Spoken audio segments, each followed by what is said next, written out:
Randall is asleep on his chicken wire bed in the company headquarters dugout.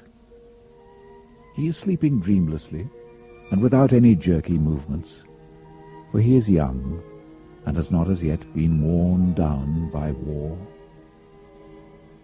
In sleep he can forget his peril and his fatigue, live unconscious through some hours of his stay in the line, so that when he shall awake, he will be by that much nearer to the time of his relief. Compared with hundreds of thousands of men in the line, he is at this moment supremely fortunate. Sleep is more to be desired than gold or diamonds, for its own sake as well as for the oblivion it brings, because in the line it is never possible to sleep enough. And as the days wear by, men are more and more beset by lack of sleep, growing more harassed and more weary, yearning for uninterrupted rest, as a man cast away in an open boat might yearn for a drink of water. Randall was on duty until midnight, and now he is permitted to sleep until an hour before dawn. The orderly woke him, and the blessed unconsciousness came to an end. Randall struggled up, breathing the foul air of the dugout. Even before he was fully conscious, he was automatically checking the items of his equipment: revolver, helmet, gas mask, notebook. The other subaltern off duty up to now appeared in the gloomy candlelit shadows. Cross his name was. Among the other shadows, the shadow of the chin strap of his helmet gave a queer distortion to his face, and his scrubby little moustache made him slightly comic. Good morning.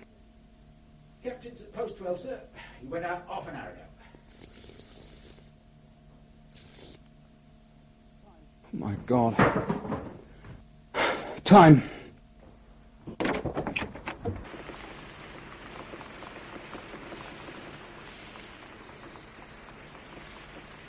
It was black night outside still, raining heavily, and after the stuffy dugout the air struck chill. It was the gloomiest moment of the day, this period just before stand to.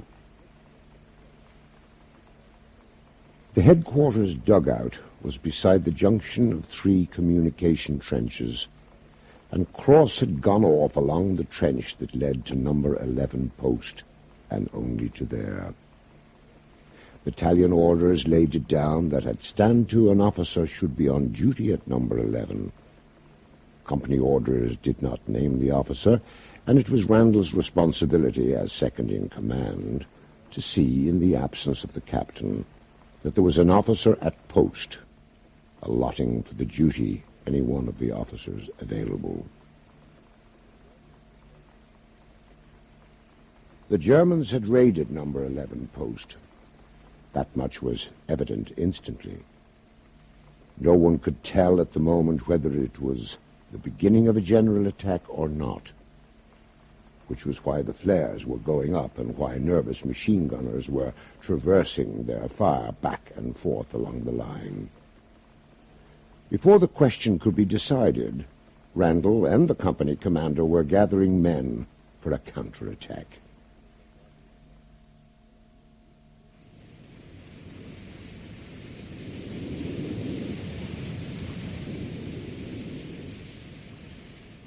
There is enough light now to see clearly, while the rain falls remorselessly. And with the coming of light, men's fears are stilled, so that the firing along the line dies away. And there is light, too, to see Cross, lying diagonally across the trench, with his arms spread out and his head propped up against the revetment. The position means that his helmet is rakishly tilted awry. There is abandon in the spread of his arms, as if Cross has been frozen in an attitude of drunken mirth. The idea of drunken merriment is accentuated by the gleam of Cross's teeth. but the teeth are on the side of Cross's face where his cheek has been torn away, making a large mouth that causes his real mouth to look ridiculously small and out of place, especially with the little bristling moustache on the upper lip. Cross's trench coat is dark with mud and rain, but it is darker still in patches over the thighs and belly, where the blood has poured from his wounds. So Cross is dead. He has to be buried, his possessions packed up and a letter written to his mother. But it might not be temporary Second Lieutenant Albert Cross's name which appears in the casualty list. It might be temporary First Lieutenant Charles Randall's.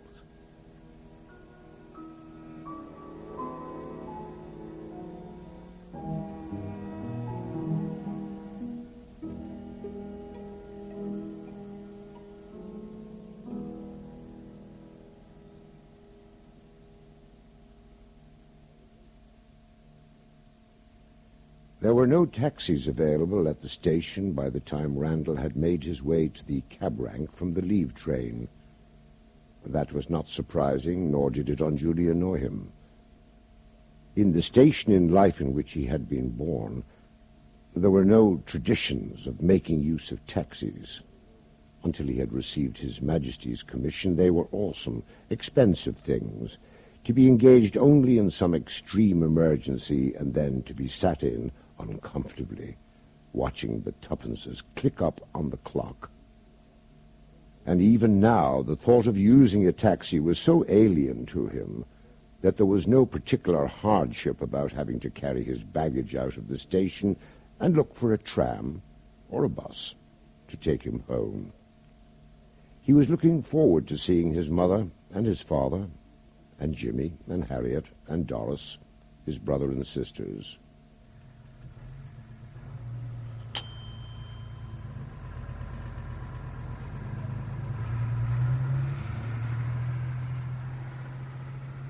My husband's in your division in France. Really? He's in the Kenningtons. He's a captain now. Are you on leave? Yes. It just got in. That's fine. Didn't your wife come to meet you? The leave train must have been late. Yes, it was. I'm going home. To your mother and father? Yes. I live just beyond the fire station, Carmody Road. Do you know it? Yes. Vauxhall already. What about the Kenningtons? My husband's regiment. Did you see anything of them in France? A little? What's your husband's name? Speak. Captain Henry Speak. I'm Muriel Speak. I don't remember him. He was adjutant for a time, but now he's commanding a company. It must be 6 months since he was home on leave last. Is this your first leave? Second. You don't look very old. Joined up straight from school? Yes. My husband's 30. He was in the Terriers before the war. He worked in a bank. Well, we got married as soon as the war started. We were going to soon anyway. I'm working at the bank myself now, carrying on. Harry, that's my husband, says everyone should do their bit. Have you lived in Upper Oak long? All my life. It's a nice district. I wouldn't live in Bayswater or anywhere like that, not for anything. Neither would I. Our shops are just as good. Not that there's anything worth having in any of the shops now. You ought to see the prices. So I hear. Oh, but I mustn't talk to you about our troubles here. Not after what you've been through. I was saying about living in Upper Oak. You went to school, I suppose? Yes. My father's a master there. Oh, really? What is your name, may I ask? Charles Randall. Oh, of course I've heard of your father. I've got a lot of friends who went to the school. George Pocock, Bunny James. Oh, no, you wouldn't know them, of course. They're before your time. Bunny was wounded. He's in hospital somewhere in the west of England. But I can remember them speaking about your father. I can't remember anything in particular they said. Camberwell Green. You'll soon be home now. Oh, you poor boy. You're tired. Only sleepy. You'll be able to sleep as much as you want to now. But I expect you'll go out enjoying yourself every evening. Is that what you want to do? Not exactly. You just want to feel human again? That's exactly right. I understand. Oh, we're over the hill now. Why don't you get out with me at the station? If you cut along the path at the end of Calmady Road, you'll come out on Bushy Park Road, just near where you live. Or is your kit too heavy for that? Not a bit too heavy. Here we are, then.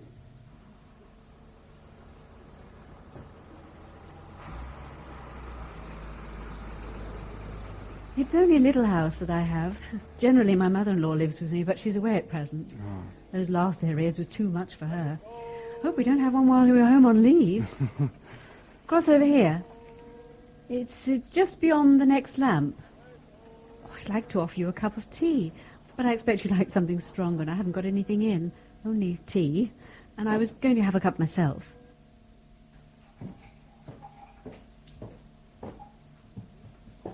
Do you take sugar, Mr. Randall? I'm afraid I do. I brought some sugar with me. I'll get it out. I brought it for my mother, but there's lots to spare. Thank you. That's very kind of you. You needn't worry, though. I've got plenty. Don't use it myself. Let's have tea out here. It'll save carrying it in. Whatever you like, of course. Only a minute now, Mr. Randall. Oh, it's silly to call you Mr. Randall like this, isn't it? What's your other name? Charles. Charles and not Charlie? That's right. Do you mind if I call you Charles? Of course not. My name's Muriel. Oh, I told you that in the tram. Yes. There. Now we're ready. Not much for tea nowadays. It's very nice. It's very nice for me. I was going to have a lonely tea today. I was hoping one of the girls at the bank would come out with me today, but they're all busy. Saturday night, of course. Oh, yes, it's Saturday. Are your family expecting you? Oh, yes. I sent them a telegram from Folkestone. We were late getting in, and then the train didn't start at once. But they won't worry, as they know I'm in England. Any brothers or sisters? Yes, 2 sisters and a brother. Oh, that's quite a family.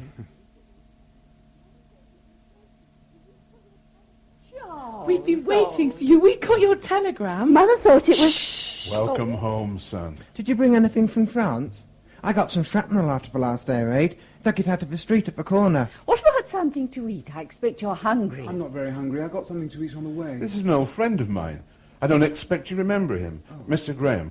Oh, good evening. Oh, no, I am intruding, I know, but there seems to be no certainty of your arrival tonight, and I thought I'd stay until you come. It was a long journey over here. It was only after I got here that I heard you were coming on leave. Oh, don't go, Victor. Sit down again. We'll be having supper soon. Don't go, Mr. Graham. Of course you're not intruding, sir. The bath water's hot. I got a bath at the base, but I want another one. And I'm sure you'll want some supper. I suppose I will, yes. Come on, girls. Let's get supper and leave the men to talk. Have you killed anybody yet? Last time you came home, you hadn't. Remember what I said. I don't have to ask after your bodily health, son. I can see you well. Oh, yes, I'm absolutely fit. And how are things going out there? All right. There's a new kind of flare. Now, it must have come into use in France 2 or 3 months ago. The Phillips flare, it's called. I expect it's a blue cartridge, but I'm not sure. Now, do you know it? Yes, I've used them. Now, are they efficient? You needn't worry about secrets. I was responsible for bringing the Phillips flare to the attention of the Inventions Board. Mr. Graham's a patent agent. Yes, unfortunately for myself I am. I earn my living by seeing that inventors earn theirs. I've read the specifications for the Phillips flare, so I'm particularly interested in the results it's given. And I was present when a committee of officers tried it out on Salisbury Plain last spring. What do you think of it? Well, not much. Well, what's your criticism? It gives plenty of light. All the light you could hope for, I suppose. Well, isn't it reliable? Oh, it's reliable. I can't remember a single dud, in the way you mean. But the parachute... Well, go on. The parachute opened practically every time in the tests I attended. The rate of descent and the period of illumination were a considerable improvement on any other type tested. Yes. I can imagine that the sort of tests you'd use would give those results. I suppose you fired 100 or two straight up into the air and counted the duds and measured the light and timed the fall and so on. But was there anyone present who knew what a flare was for? There was a general, a couple of colonels, I seem to remember. Please go on, this is most interesting. Well, generals and colonels haven't ever had to take cover when a flare went up. And any junior officers present, if there were any, would think twice before they disagreed with a general. You see, you hardly ever shoot a flare straight up. You do it as a signal to the guns or the second line sometimes, but nearly every time when you use a flare, you want to light up someone else. And you don't want to light up yourself. And that's the last thing on earth that you'd want to do. Naturally. Well, if you shoot a flare straight up, you are in the centre of the light as it comes down. Unless there's a strong wind blowing or something, of course. You are lighted up and the rest is still in darkness. Yes, of course. And the Phillips flare. When you send up a flare, you want it to light up an area some distance from where you are. You shoot it off at an angle, 45 degrees usually, I suppose. Well, the Phillips flare isn't reliable under those conditions. You mean the parachute doesn't operate then? Very often it doesn't. The thing falls straight to earth and burns there. If it doesn't land in a shell hole full of water, in either case it isn't of any use. This is actually your experience? Yes, of course. I think that the inventor didn't allow for the fact that a flare is hardly ever fired vertically. If you fire it at an angle, and the fuse reaches the compound at the height of its trajectory, which is what you'd expect, I suppose, the parachute and the stuff that gives the light are projected out at right angles to the position the inventor planned for them. And the parachute? And the parachute doesn't take hold of the air. Ah. It gets edgeways, I suppose. Or maybe it even gets turned inside out. Anyway, down the thing comes as if there wasn't any parachute at all. Oh, that sounds perfectly logical. Actually, both things happen, I think. At different times, I mean. Sometimes it falls straight down edgeways, and sometimes it comes down a bit more slowly when the parachute has some hold on the air, but not enough. Do you know, I think you're right. Now, in that flare, the parachute is folded up in front of the burster. Well, it has to be, of course. And then, if the case is horizontal at the moment of bursting... It could be farther over than that, even. Yes. Then the illuminant would fall onto the fabric of the parachute. But I don't see how you can prevent that. Ignition must take place in the breech of the pistol. Oh, yes, but you could lead a fuse forward in a tube. Easy enough against the casing. Well, of course. You might need a streamer to keep it nose forward. Or does the propellant do that anyway? And of course, the fuse to the burster must be timed to explode it after it's reached the highest point of its trajectory. Yes. Then it wouldn't matter whether it was fired vertically or at an angle. It would be, well, like this. There. That would be the arrangement. Propellant, illuminant, parachute, burster, and here's the fuse, and this would be the effect on the explosion. What are these arrows? Well, those are the forces acting on the parachute before it opens. We mustn't risk getting the reverse effect of what we have in mind. The present parachute's all right, I suppose, if it's given a chance. And those tests of yours prove that anyway. So's the illuminant. It's the design that's wrong. Oh, you seem to have put it right now, for all that. Do you mind if I tear it out and keep it? Of course not. Have you invented something, Charles? Mathematical ability doesn't have much to do with inventive talent. You'll be surprised to find what a poor inventor the average scientist makes. And some of my most successful clients are comparatively uneducated men. It's the other qualities which are important. Of course, the first thing is ingenuity, inventiveness, but there's a realism needed too, and it's equally important, or pretty nearly. The brutal ability to admit that something's wrong and needs remedying. Oh, you've no idea how rare it is in this world of easy optimism. I thought we were all prone to complain. Not in certain ways. Primitive man dealt with nuts first by cracking them with his fingers. And any nuts that were too hard, he'd throw aside with a possible lament that the gods had been so unkind as to make the nuts too hard for human fingers. And now the man who decided to circumvent the gods and lay the nuts on one stone and hit them with another was an inventor of the first order. He saw the need, guessed at the possibility of a remedy, and provided one. What about the man who invented nutcrackers?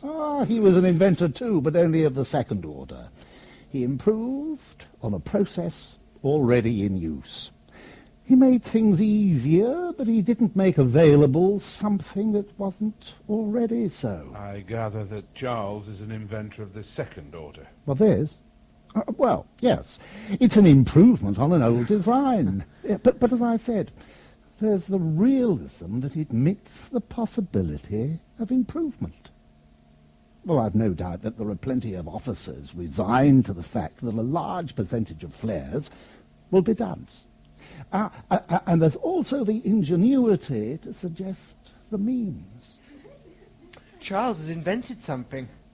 That's good. He has, really. He's invented a flare. And you've invented your bedtime. Oh. Do you think you might spare enough time during this leave to come and see me at my office about this? I suppose I might. Well, why don't you? Well, we could have lunch together, perhaps, and if you were to give me the authority to act for you, I might be able to get a money grant for you from the Inventions Board. Well, I won't make any promises in case, but here's my card. Now, telephone me when you have time, but make it soon, though. Supper's ready.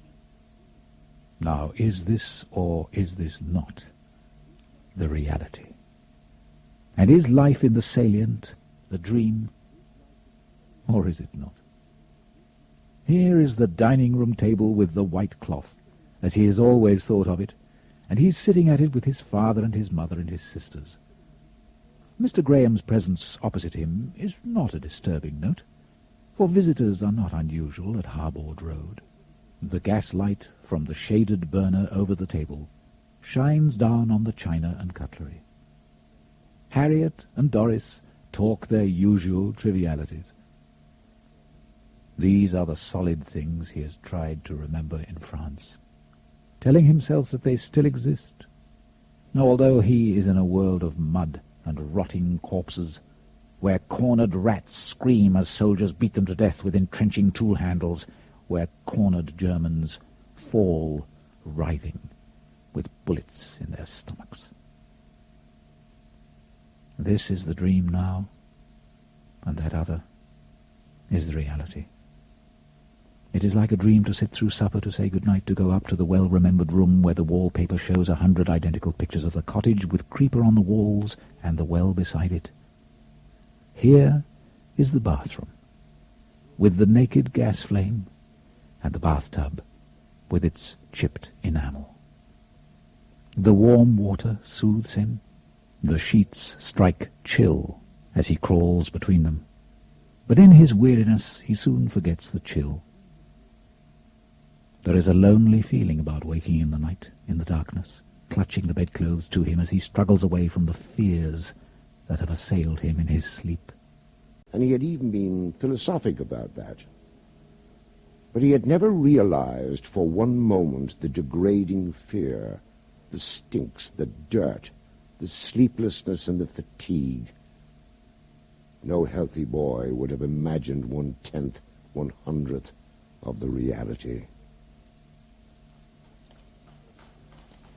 I walk to the school every day, and I suppose you have no illusions about my enjoying my drudgery there. No, I haven't. We've still got a few minutes. I'd like to call in somewhere first. On your own? Yes. Well, I'll go straight home then. You can come along when you're free. So long.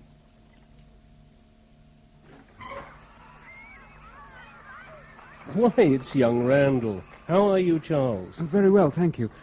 I was wondering if Helen was home? No, I'm sorry. Our daughter's away from home doing wall work down at Faversham. Her mother and I didn't want her to go, but she was so keen on it that we had to let her. Would you like her address? Well... Well, we're expecting her home next weekend. You're on leave from France, of course. How are things over there? All right. Well, I'm sorry to have missed Helen, Mr. Daw. Well, she'll be sorry too. So, Helen is away from home. Randall tries to forget his disappointment by walking as briskly as he can over the flagged pavements. Helen was a girl he had kissed at parties.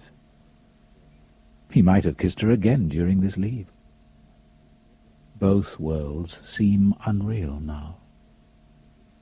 The past is given its quality of unreality by the fact that Helen Daw, the pig-tailed girl whom he had kissed at parties, is doing war work in Faversham. As for the other world, can it be really true that his friends are struggling through the mud in duck-bordered trenches, while he is here in the dream of home and family? You untidy boy, you. Just look at this. It looks like a cigarette burn to me. Did you put a lighted cigarette in your pocket? I should think so, Mother. Perhaps it was a spark from the fire. These were in your pockets. I don't expect you want to lose them. One's Mr. Graham's card with his business address on it, and the other, I'm not so sure. It's the name of a bank and what looks like a telephone number to me, but I don't know the writing. Yes, I'll keep that. Are you going to see Graham? I think I might as well. But it had been a bullet hole, he knew. Whistling past him, it had just nicked his bulging pocket. Torture and death not more than 5 inches away. He had actually forgotten about that telephone number until his mother called his attention to it. Strangely, the bit of paper seemed to be sending inspiration into his hand and arm as he held it, even while he sat and talked about Mr. Graham with his father. I still can't get used to seeing you smoking, Sonny. Shall I pour the tea out for you? If you don't mind. And you're smoking in bed, too. That seems a very wild thing to do. I am very wild. And you smoked all these cigarettes before breakfast. Oh, Sonny. Sonny. Hush, Mother. Mother. Mother, you mustn't let yourself go like this. You're right, Sonny, I mustn't. Oh, Sonny. You're my first little boy. You were my baby. I remember how I used to bath you and powder you. You used to sleep while I fed you so that I had to pinch your nose. Just a tiny little pinch, darling, to wake you up so that you'd go on with your supper. And now... Gosh, mind the tray. Oh, there. Now I've spilled your tea. I hate a sloppy saucer. Lucky the egg didn't fall over, and you mustn't let your egg get cold. No, Mother.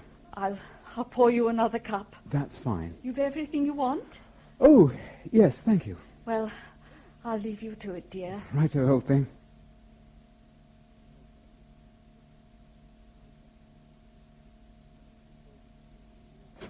Pity to break into your leave like this, but you may find it a profitable investment of your time in the end. Well, that's all right. The position with regard to wartime inventions, you see, is quite different. Well, as you understand.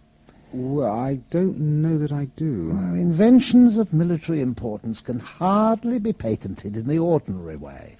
It would never do to have them open to the inspection of any Tom, Dick, or Harry, now would it? I suppose not. You see, it only took about a year for the government to appreciate the point and to set up new machinery by which the inventor's rights might be protected at the same time as secrecy was preserved. But in this case, I am familiar with all the developments, naturally. And you'll understand that the question of remuneration for the inventor is a difficult one, especially when the inventor is a member of the armed forces. I suppose so. But the Inventions Board has been fair enough so far, even generous within its limits. Well, it's the taxpayers' money, of course, that they're giving away. In any case, payments made during the war are strictly in the nature of an advance made ex gratia in contemplation of the final settlement after the war, when recourse to the courts will be possible if necessary. Yes. Now, the fact that you're a youngster as well as a member of the armed forces is only one more complication. I expect I'll be able to deal with it anyway. Well, anyhow, let's get down to business. Now, I've assumed that you're willing for me to act on your behalf regarding the improvement of the Phillips flare. Oh, yes. Well, I have here a form of contract between principal and agent. It's the usual form, one which I ask my clients to sign before I undertake any business on their behalf. Now, will you read it? Yeah. Called for the purpose of this agreement the Phillips-Randall flare. Well, I'm calling it that because the thing's, well, it's got to have a name. But I wouldn't be surprised if it stuck. Yes. And I don't know your full name. There's a space left for it. Anything besides Charles Randall? Charles Lewis Randall. Oh, well, I'll get Miss Ebisham to type it in. L-E-W or L-O-U? L-E-W. Well, you see that the agreement's confined solely to the flare. It's not a general agency agreement. Yes. Now, if you should come to form a habit of inventing, well, we might consider a general agreement, but it can wait at the present. And you might prefer another agent when the time comes. If it ever does, I doubt if it will. Well, it's perfectly possible. I'm going to the theatre myself this evening. Oh, which one? Well, I don't know yet. You haven't booked seats yet? No. Oh, that's bad. Seats are hard to get at the good shows nowadays. So I understand. Well, can I be of help? It would be a pleasure. Well... Oh, you're going with a girl, of course. Yes. Any particular show? Comedy? Serious? Review? If it isn't any particular show, it might as well be a review. There's nothing special about them. I suppose so. Well, why don't you let me see what I can find for you? I'd like to. It's very good of you, sir, but I don't want to be a nuisance. No nuisance to me. Right, sir. And there's no need for that, sir. I suppose you'll be dining first. Have you booked a table? No. No chance of a decent meal before the theatre if you haven't. Now, what are you doing after lunch? Well... If you haven't got another appointment, you could stay here. I could leave you in charge of George, the smoking room waiter. You could read the magazines until the tickets come. I don't know how to thank you. Oh, I'm 4 minutes late, and it's my fault. I shouldn't have said past, because I have to start getting ready after that. Oh, please forgive me. It's nothing at all. Oh, at any rate, I'm here. Yes. I've got the tickets for Miss Muffet. I hope you haven't seen it. Oh, no, that's lovely. And I've booked a table at the Savoy for dinner. Well, that's lovely too. Let's get a taxi.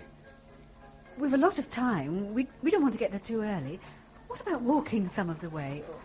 Or don't you like walking? I'd like to. The evening is a tonic for Randall, except perhaps towards the end of the show when a new number is introduced. Entitled The Poppies of Wipers, it is sung by a woman star of the cast. She makes the most of the sentiment in the words. Randall feels a moment's rage. He wishes he could condemn every civilian in the world to a week's stay in Ypres. Nobody would sing about sacrifice then. Not if he knew that sacrifice meant that the stubborn, resolute hero changed into a mass of flesh whose stink poisoned the air and roused his fellow heroes to bitter jests. At the end of the evening, Randall was to meet yet another hero. On the floor of the hallway of Mrs. Speake's house. It was a telegram from the War Office, announcing the death in action of Captain Henry Speke.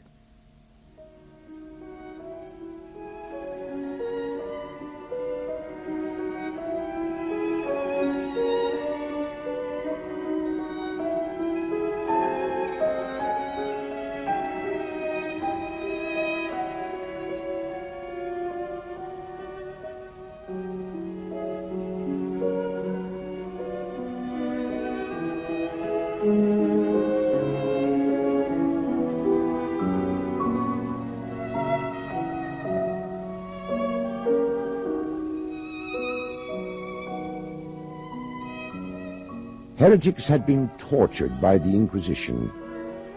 Red men had devised methods of making their captives scream in agony. In the years to come, the Nazis were to try to outdo these achievements in the cruelties of their prison camps. A furious and desperate war was to open 21 years after the close of its predecessor, and slaughter and heroism and misery. But at no time in the history of misery was there such suffering as a purely fortuitous combination of circumstances brought to 1 million human beings in 1917.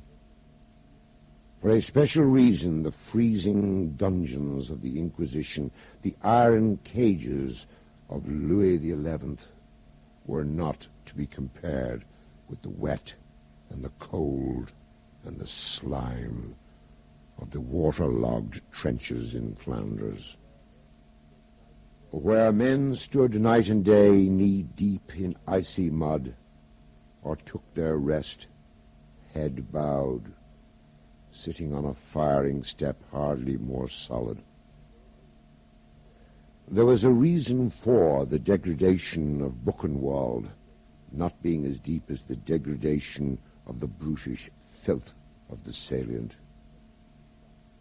The men who fight in the trenches have the additional torment of the suspicion that the remedy lies in their own hands, that if only they can think of the right way to deal with the problem, they can nullify the stupidity of the peoples and the generals who were driving them to hideous death.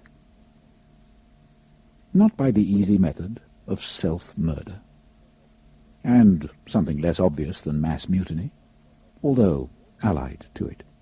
Orders had just come through to the effect that First Lieutenant C.L. Randall was to report immediately at the headquarters of an engineer company at Tidworth Pennings, to be under the orders of Major General Sir John Donne, K.C.B., for the purpose of completing the trials of the Phillips Randall flare. If he were expected to be a scientist, he was going to have a difficult time with the experts in England. He felt actual qualms when his mind dwelt upon the future as the train crawled across France. But these qualms were temporarily forgotten in the pleasure of arriving in London, and especially when he found that there would be every justification for missing the next train from Paddington, and that it would be 4 hours before there was another to take him to his destination. There was a telephone number on a scrap of paper in his notebook. Oh, Charles, it's so lovely to see you. You're looking older, though. I am older. I'm still wearing black, you see. Yes. Oh, yes, of course. Poor Harry. The Colonel sent me such a nice letter. That was good.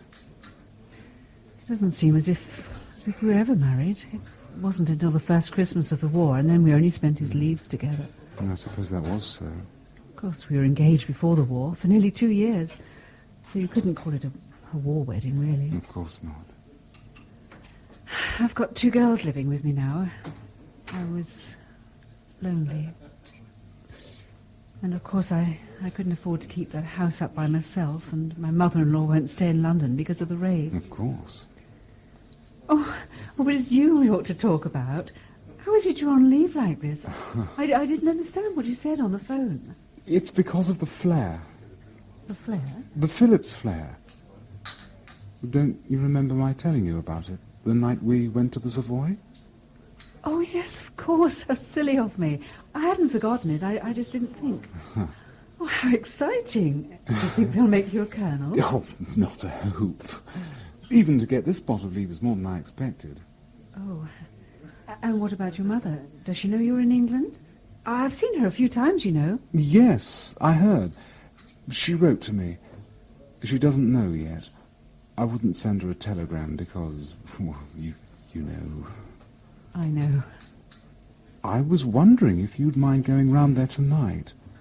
Then you can tell them where I am. Then they won't worry for a bit. Tell Mother that I'll come home if I can wangle it after the Salisbury Plain business. Yes, I'll tell her. Now, General, this is young Randall, whom I told you about. General Sir John Dunn. How do you do, Randall? Sir, now, here's the man who started all the trouble. Mr. Leonard Phillips, Mr. Charles Randall. Well, it's a great pleasure to meet you. Thank you. Now, I've got some papers in my pocket, and I'd like you to sign. Shall I sign them? What, now? Isn't that what you meant? Very well. You'll see a cross where you have to sign. Oh, he's as bad as you are. Signs without reading. After all the lectures I've given you, I don't think this is a good example for you. God bless my soul. I tried to read one of your agreements once, and when I'd finished, I was no wiser than when I started. Oh, thank you. Well, since you haven't read them, I may as well tell you that with the new design, any royalties or other proceeds are divided between you in the proportion of 1/3 to you and 2/3 to Leonard here, after, of course, the deduction of my commission. Any comments? Well, it sounds funny to me. I haven't done anything at all. You'd better make a start soon, and then we can make the first test while there's still light. After that, it'll be dark enough for the other tests. Well, it's the same illuminant, General. It passed all the last tests. There's no harm in making sure. What do you see about the cars, Clarence? We'll make a move in 5 minutes. I thought you'd like a spot of leave. That's why I told the General last week it was essential to have you present at these tests. Oh, it was you who did that. I was wondering about it. And I don't expect I was wrong, either. You were absolutely right.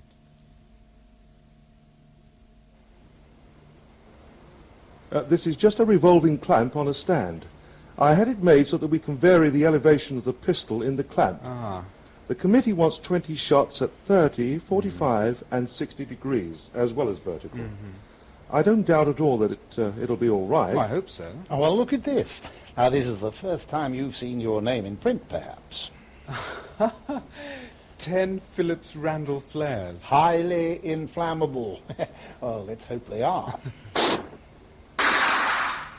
1.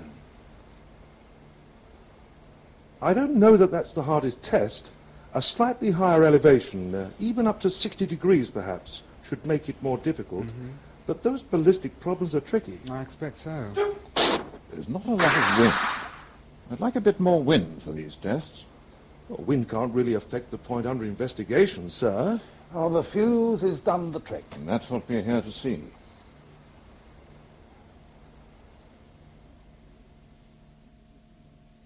At this moment, the battalion is probably plodding along a pavé road to take its place in the line again.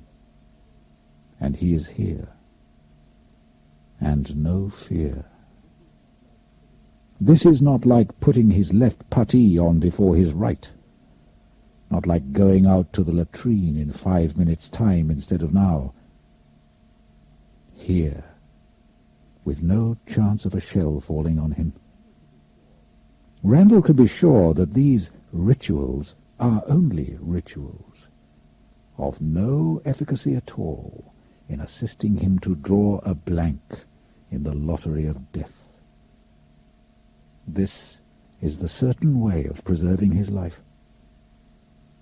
Perhaps even now, some shell is bursting on the twilit crossroads, just where his place would be in the column. Oh, by the way, General, I hope you're not going to send young Randall away immediately. I can't spare him for a day or two. There are final specifications before the contracts are put out for quantity production. He must see those. I suppose that's necessary. Oh, absolutely. Well, there's no time to lose, in fact. We don't want anything to go wrong at this stage. Can you give him orders to that effect? Your orders were to report to me. Yes, sir. How were they worded? And to complete the tests of the Philip Randall flare, sir. We can't call the tests complete until the specifications are passed. How long will you need? Until the 25th at least. Very well. Have you anywhere to go until then, Randall? My family live in London, sir, in Upper Oak. Yes, and I'll give you orders to return to London forthwith and report to me by telephone at the War Office daily until the 25th. Yes, sir. I talked to the committee yesterday, and here's their letter confirming what we settled then. Oh, what do they say? Well, they're making an interim grant, ex gratia, of £1,000. £1,000? It's nothing like that as far as you're concerned, young man. Now, don't start getting magnificent ideas. Now, here are the figures. My commission, 20% of 1,000, is 200, leaving 800. Your share is 1/3, 226, 13 and 4pence. Oh.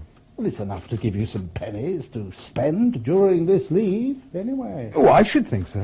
Now, they haven't paid up as yet, but they will.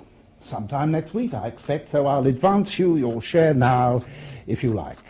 I suppose you'd like the money? Yes, I suppose so. If they go on using the flare and it isn't superseded, and you're a better judge of that than I am of the possibility, I'll get another payment out of them later on. But it'll be settled eventually on a royalty basis, of course. Oh, yes. My guess, and mark you, this is only a guess, is that it'll work out at about £5,000 in the end. Wow. Then your share will be, 1,300 odd. I see. Now, I don't know about the other Allied governments. The French, they've got their own flair, probably not as good as this. Once again, that's something you know more about than I do, and I expect they'll stick to it. But I've got hopes of the Americans. Very likely they'll adopt it. Their military mission is in touch with the Inventions Board. Yes. So that'll mean additional payments, of course. I suppose so. Anyway, I'll let you know how things develop. Thank you. Don't mention it. Make the most of this leave. How much did you say? £226, 13 shillings and 4pence. Have you still got the cheque? No, I paid it in at Cox's.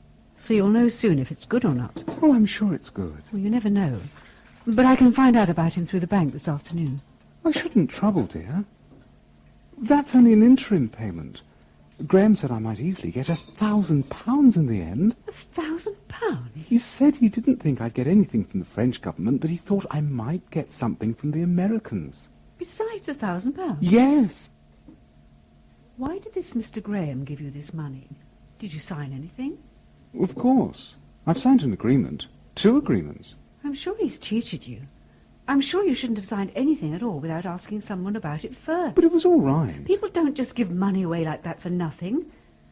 He must think he'll get more out of it that way. But, dear, after all, I did hardly anything. Just sketched out an improvement so as to make sure the parachute would open. But you said yourself that the flare wasn't any good until you did that, didn't you, dear? You deserve more credit than anyone else, I think. Mr. Randall had the clearest idea of the sort of hell from which Randall had emerged and into which he was doomed to return. He looked across the gas-lit room at his son, flushed and handsome in his uniform.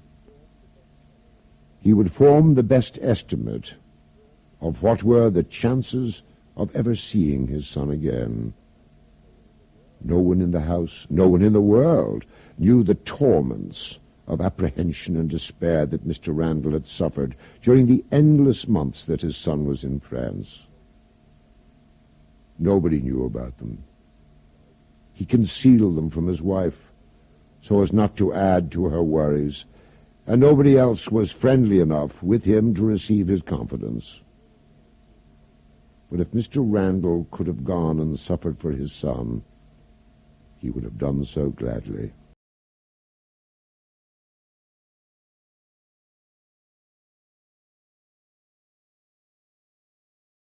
Now he thought of the boy's tenuous hold on life. He thought of pain and misery, and of the crude wooden cross that might someday be put up in some desolate French field. He could not deny the boy what he was going to ask. He could deny him nothing that was in his power to give him.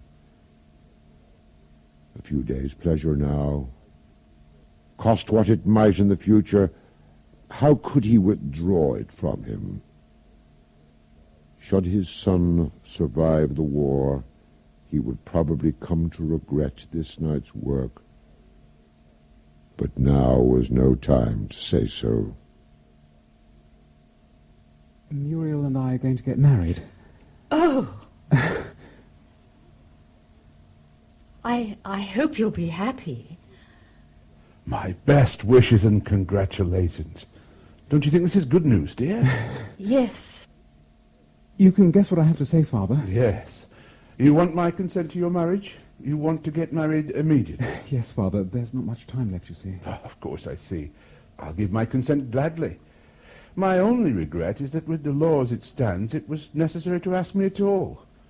And I have no doubts that your mother is in complete agreement with me, aren't you, dear? Oh, yes. Yes, of course. That's settled then. When he took Muriel home, he kissed her.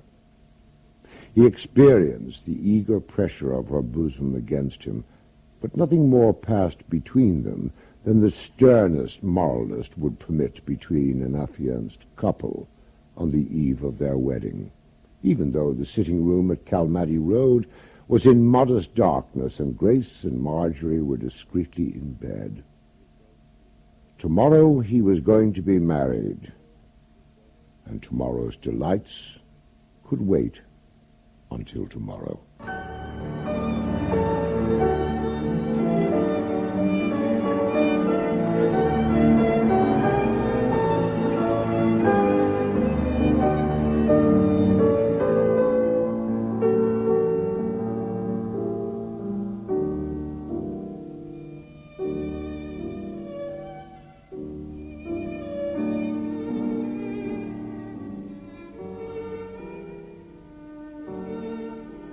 It was pleasant to sit there whilst Mrs. Muriel Randall moved about the room, opening and shutting drawers, laying things out on the dressing table, and finally retiring into the bathroom with an armful of clothing.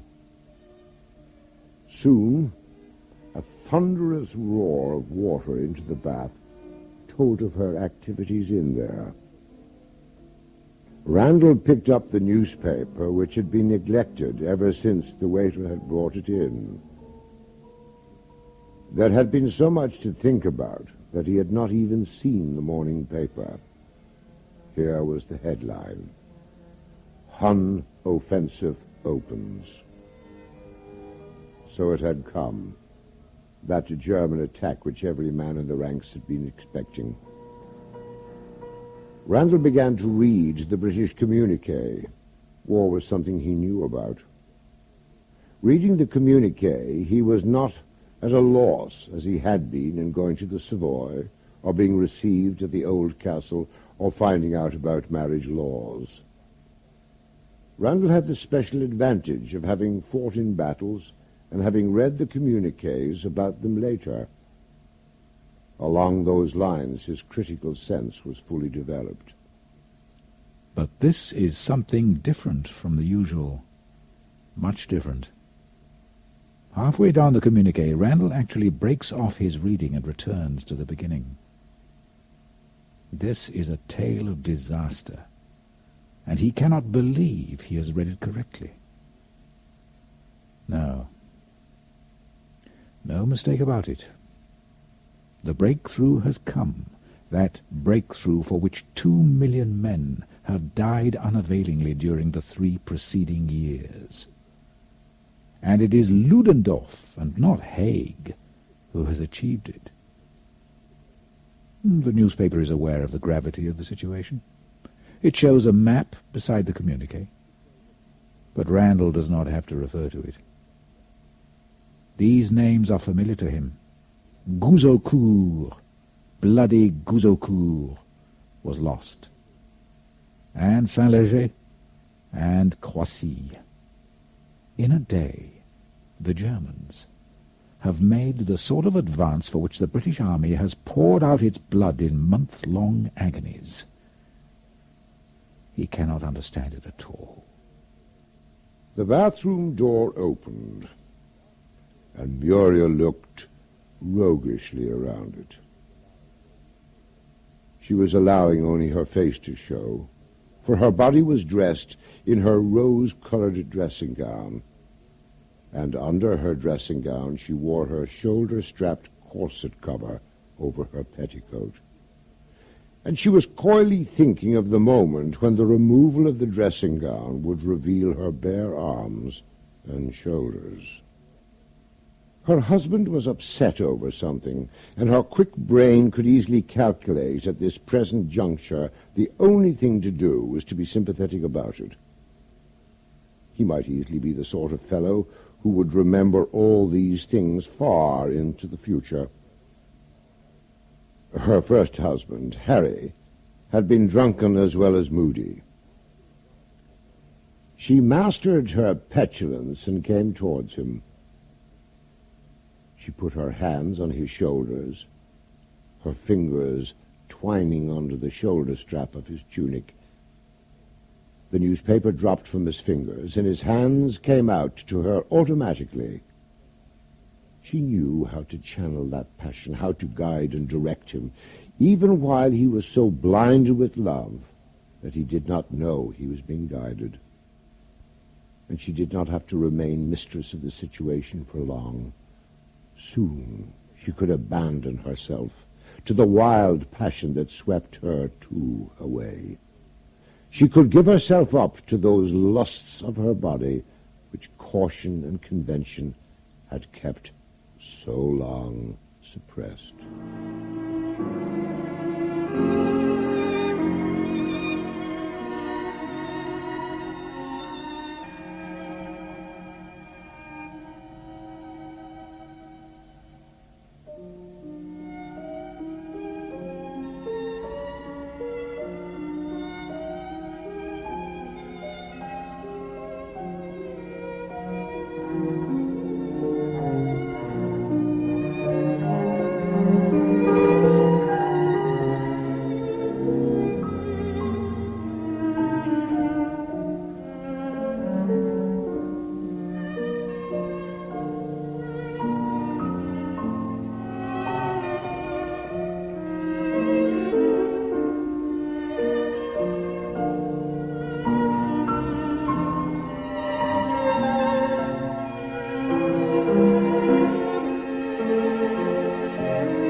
It is not difficult to be ordered back to France.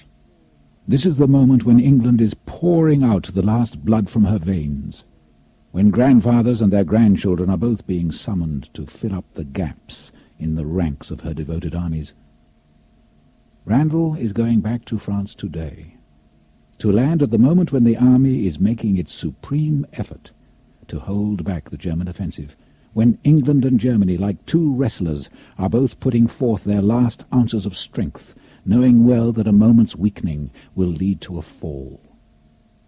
These are the desperate months of battle, of wild rearguard actions, of night marches prolonged to the afternoon of the following day, when men stumbling along under pack and rifle will fall dead from sheer fatigue, when sleeplessness and weariness combine to muffle the brain into stupidity, and stupidity in a company commander means death and defeat, when Lewis guns have to be sighted to obtain the best field of fire, and inexperienced subalterns have to be supervised, and exhausted men coaxed and cajoled or forced into making one more effort, and one more effort after that.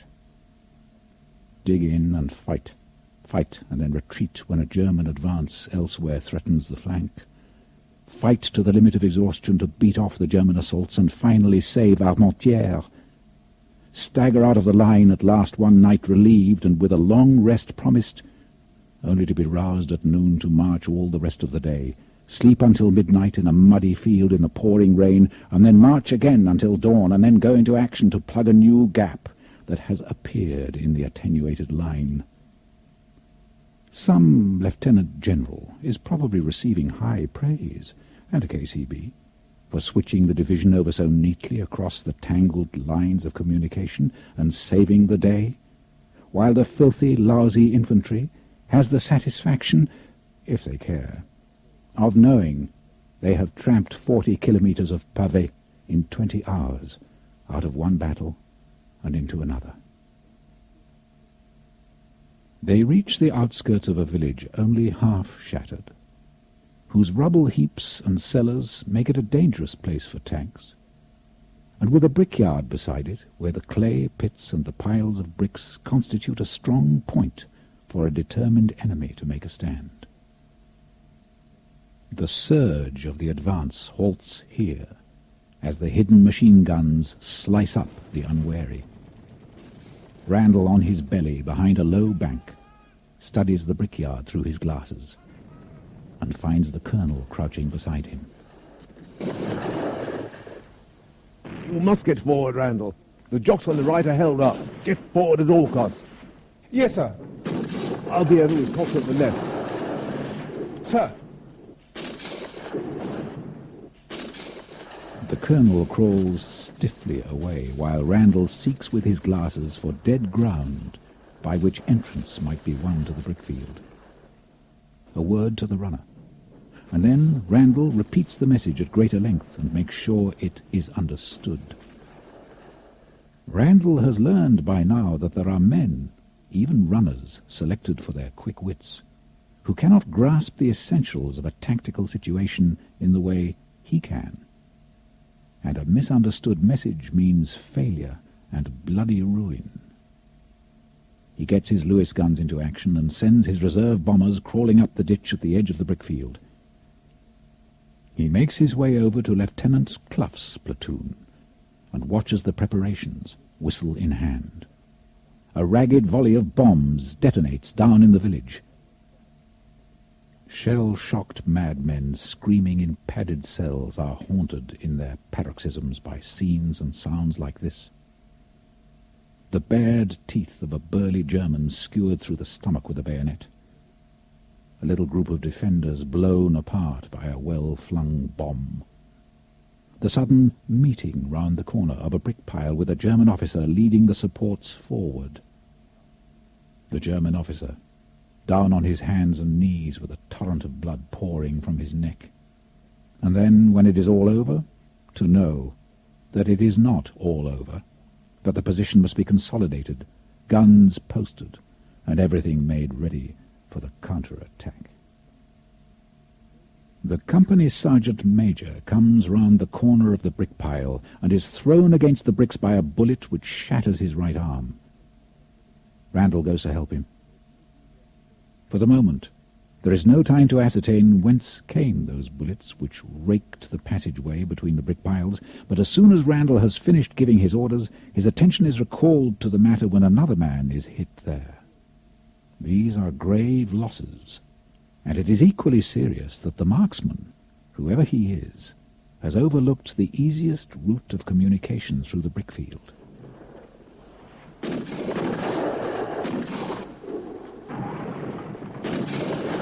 Keep on from there, sir. He shoots as quick as lightning. Flattened against the brick pile, Randall works a brick loose at the corner. Taking off his helmet, he can apply his eye to the notch and look for the sniper. The number of possible places is limited.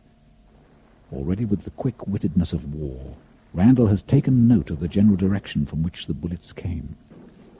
And it is plunging fire, too. The sniper must be perched high up. Up the bank, above the brickyard, is something that looks like the foundations of a cottage.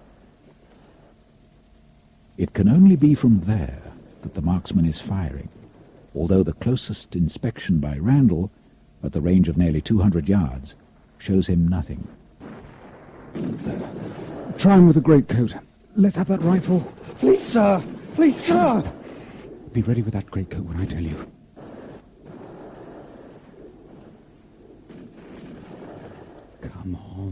Come on, see it. I'm shoving it out a bit further, sir. That's better. Ah!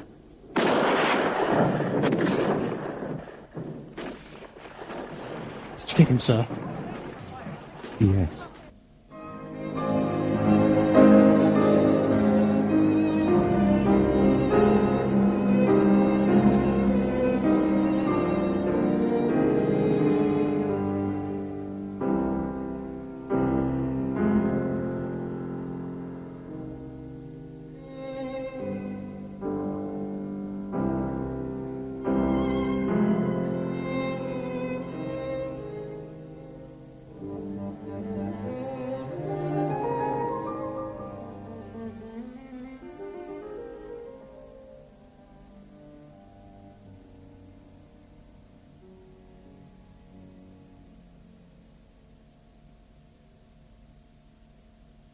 Muriel's letters were full of passion and affection, and said how she was longing to see him again, and wondered if he would get another leave.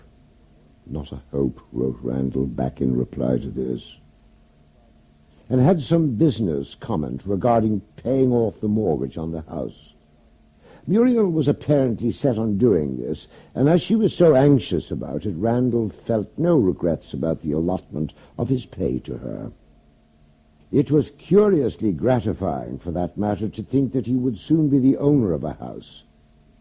It almost made him believe, in optimistic moments, that there was a future when he would live at peace in that house, and Muriel with him.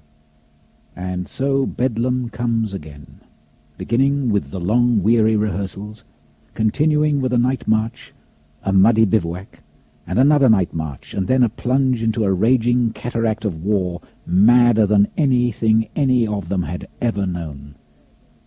Tanks roar beside them, and aeroplanes roar overhead.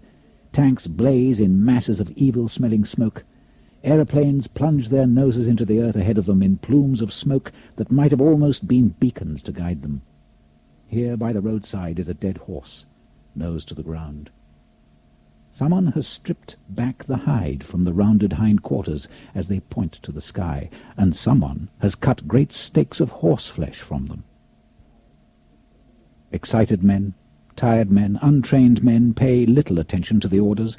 Falling on their stomachs, they open fire without adjusting their sights, and empty their magazines as fast as they can work bolt and trigger. Even the Lewis guns, with better-trained crews, are carried away with excitement, while the conditions for taking aim, with the valley dropping away below them, are difficult. The battery struggles on, while from the willows by the stream comes the slower beat of German machine guns, and the air above Randall's head is filled with the shriek of bullets. The Lewis gun beside Randall jams, and the cursing gunner, trying to clear the jam, falls forward, shot through the chest. Randall leaves it to run to where a dozen riflemen without an officer are lying firing wildly across the valley. He plumps down among them. The furrow in which they lie gives excellent cover. 900! 5 rounds rapid!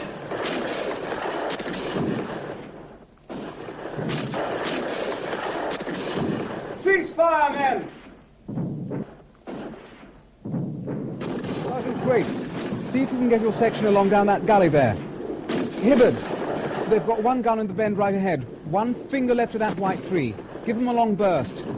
Come on, man, we don't want to be here all day.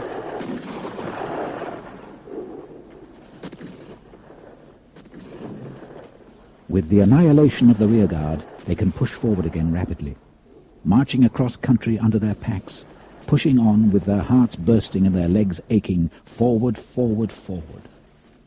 And now the nights are turning cold, and the rain is lashing at them. The billets where they rest at night have been stripped by the Germans. There is no fuel, there is no food. The gaunt civilians have to be supplied from the rations that came straggling up over the rebuilt bridges and along the ruined roads, and rations are scanty. But the ragged children will kneel by the road and sing L'amour sacré de la patrie as the weary columns march by. And there is a terrified woman, her clothes in strips that fail to conceal her nakedness, and with her hair cut off short all over her head, so that her skull is strangely bare and masculine, who burst in among them once. She was guilty of being too kind to Jerry, and had not fled when he retreated. This was what her sister women had done to her. The battalion could only hand her over to the French authorities and march on. Most of the men are indignant about the treatment she received, but a large minority grinned broadly and decided that it was exactly what she deserved. In this convulsive battle, it seems to Randall as if the world is ending with the dying year. He now listens to his brother officers at the news that first Turkey and then Austria have surrendered. The armistice terms permit the free passage of Allied troops across Austria. They can bring back Allenby from Palestine and turn him loose then. But isn't it all mountains there? There are mountains on the German-Austria frontier. But they can open another front there at any rate in the spring. Jerry will feel a squeeze then. And if they bomb Berlin to hell as well... Jerry will still have the interior lines. He'll be able to switch his reserves back and forth between here and Bavaria. He knocks out Romania that way. And Russia, too. They have empty bellies. A single army biscuit each, a tin of bully between 10, a tin of jam between 20. That's dinner, and no breakfast in the morning.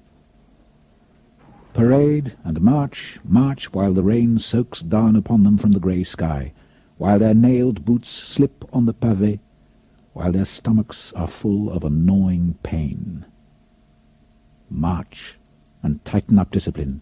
They march into the Belgian village long after dark, silent and stupid, like 500 mental defectives.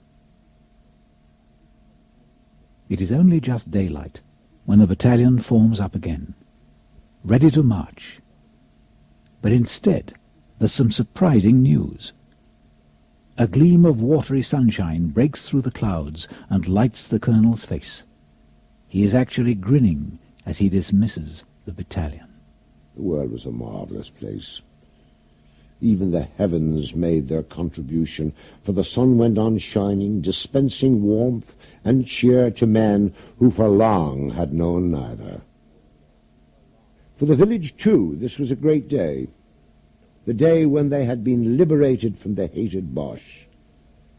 6 months ago, the Germans had swept away every able-bodied man in the village for forced labor, leaving only cripples and children and old men. Now the women could hope to see their men again any day, and in the meantime here were those light-hearted Tommies with their strange jokes and their neat uniforms and their pockets full of money. Light-heartedness was infectious. Before very long the whole village was en fete, as much so as even on its saint's day. 500 Tommies made the natural approaches to 100 Belgian housewives, and the housewives had no husbands to raise protests. Enfin, la guerre se termine, monsieur le capitaine. Yes, it's over. Et nous sommes libérés. Yes, bien sûr, madame. Les sales Boches. Oui, madame, the stinking Boche. Le capitaine est très... You are very young, capitaine. Yes. Well, no. Well, perhaps. Vivant les Alliés. Vive Albert Ier. Yes. Vive les Alliés.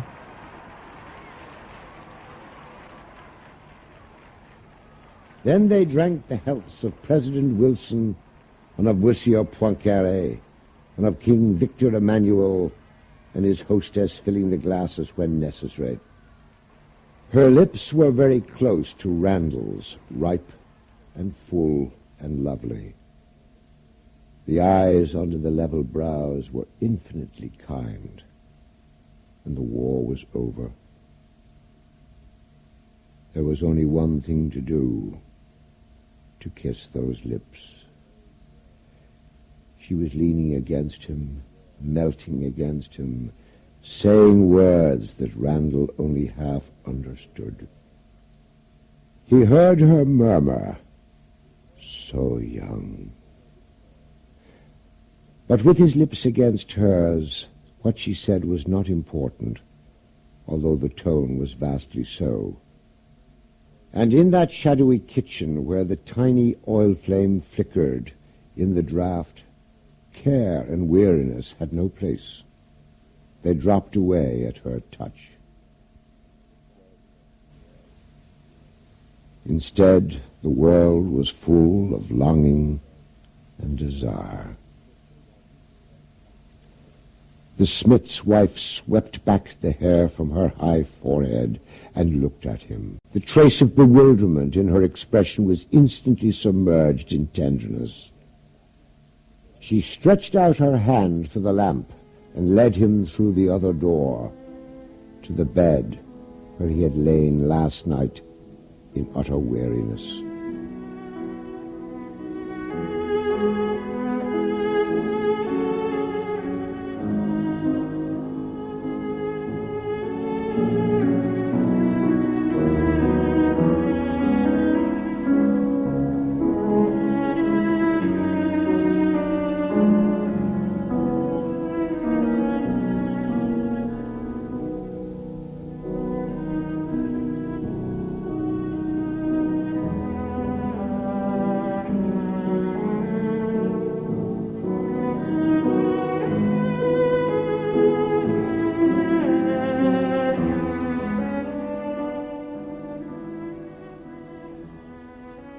Soldiers come and soldiers go.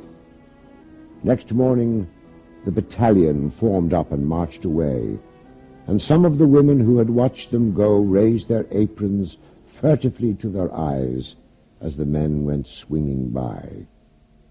Randall was there at the head of his company, but he did not see the woman. He had only a faint recollection of her rising up beside him before dawn and leaving him. He had slept again after that, satiated, so heavily that the events of the night before were still blurred. There was no trouble with discipline this morning, for the men were in their highest spirits, even those with headaches. Rest and food and relaxation had worked wonders, and every man in the ranks was exuberant. The war was over, and they had won it. And so, on a spring afternoon in 1919, Randall came walking out of the Crystal Palace, a civilian in unaccustomed civilian clothes. He swung his stick and stepped out, drinking in the air of liberty. There was pride in the past and hope for the future. He and his comrades had emerged victorious from the most frightful war in history, and no one would ever again have to endure experiences like his. Jimmy must be 12 now, or was it 13, would go through life and never hear a shell burst, never see a gutted corpse. The idiocy that had plunged the world into war would never be repeated. A well-organized civilization would see to that. And now mankind, freed from the burden of armaments and no longer fettered by old ideas, would advance rapidly to a spiritual and material freedom greater than that of the Garden of Eden. For not even the tree of knowledge would be forbidden.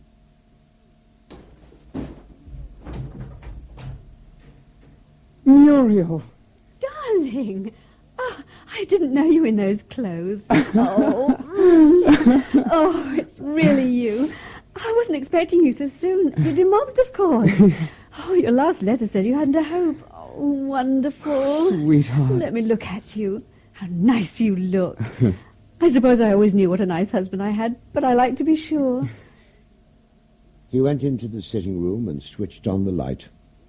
He had found this room hard to remember after the little he had seen of it. Here it was, piano, chintz-covered chairs and all, and here was a silver photograph frame, service dress, 3 stars, clipped moustache, a heavy jaw, and melancholy eyes. the late unknown Captain Henry Speke, who had died of wounds 17 months ago. Photographs of women were dotted about the room, too, and over there was another photograph of a man. This was taken out of doors against a background of trees.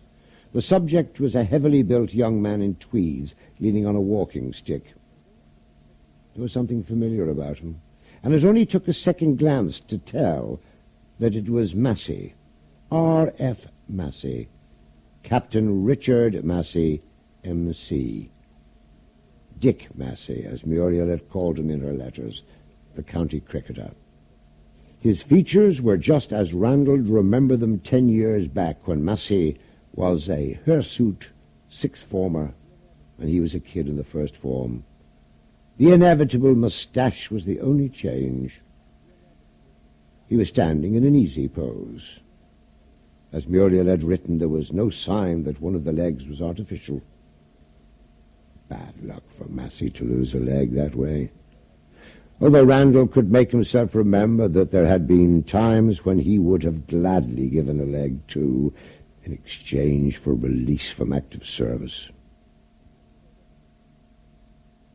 You had our last statement of account. Yes, I banked the cheque. Well, you won't ever get one that size again. Well, not for the PR flare, I mean. We might get some royalties from the pyrotechnic companies, and the armies and navies may need a few now and then, although they won't if they ever manage to agree on disarmament.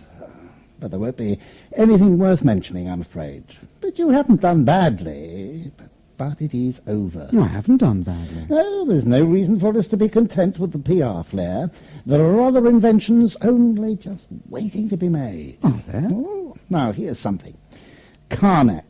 You'll remember meeting him, my American colleague. He wrote me about it this week. What is it? Well, it's connected with the canning of green peas. No, don't ask me for an explanation, because what I don't know about the canning of peas is everything about the subject. It appears that some peas are wrinkled and some peas are smooth, when they come out of the pod, I mean.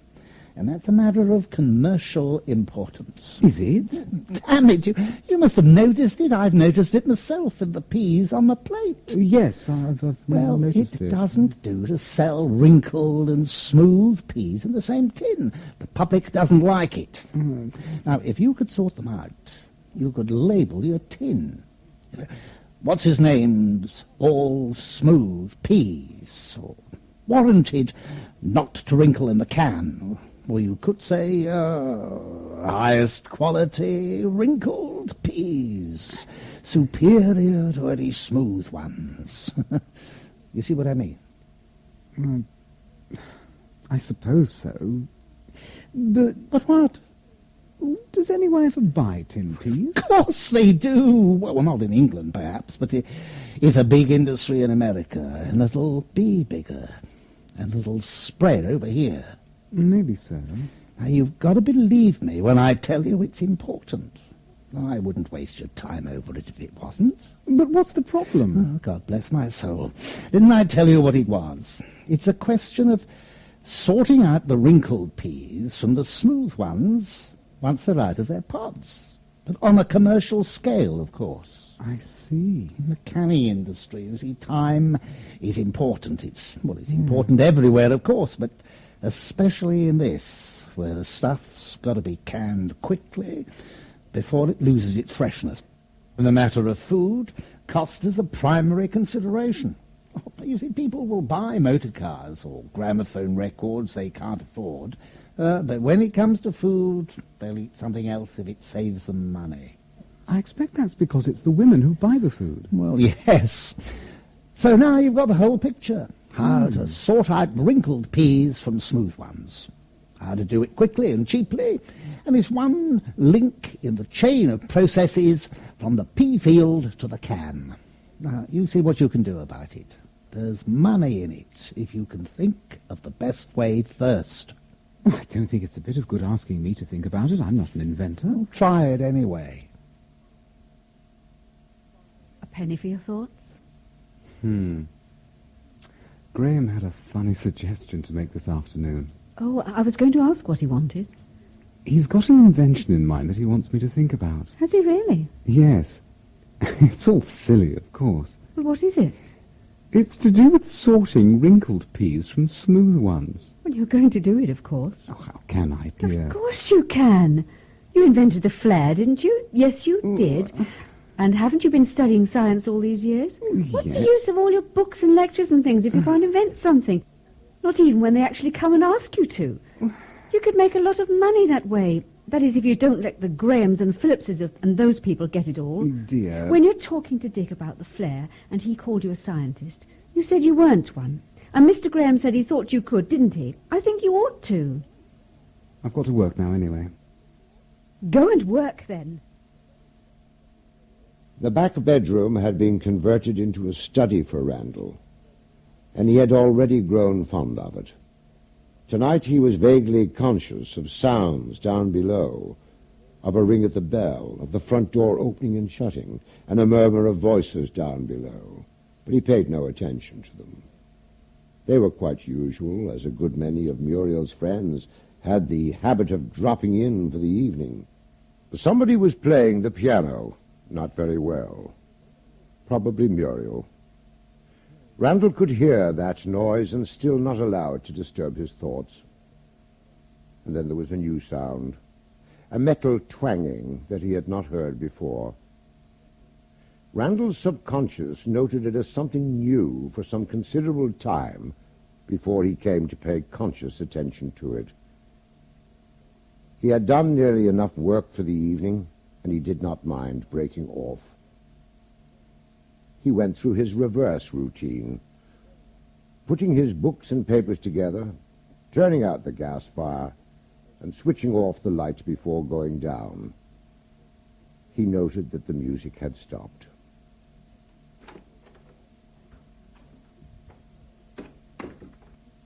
Hello. Hello, old man. Dick's got a ukulele. And everybody's sorry but me. Pretty awful, eh? It could be better, I suppose. I'll get some supper. Can I get you a drink? Well, no, I don't think I will, thanks. How's the leg? Pretty fair, thanks. It's still my sole means of support. You're a lucky bargee, you know, Randy. I suppose I am. I don't mean all this.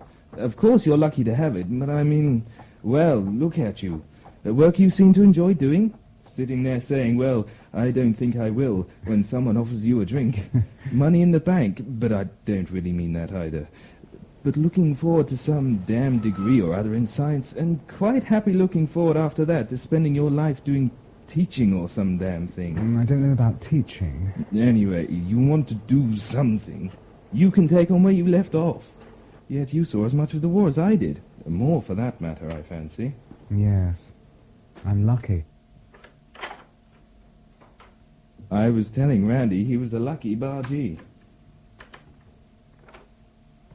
He doesn't deserve it. I wonder if Mr. Graham could give me a job. He might.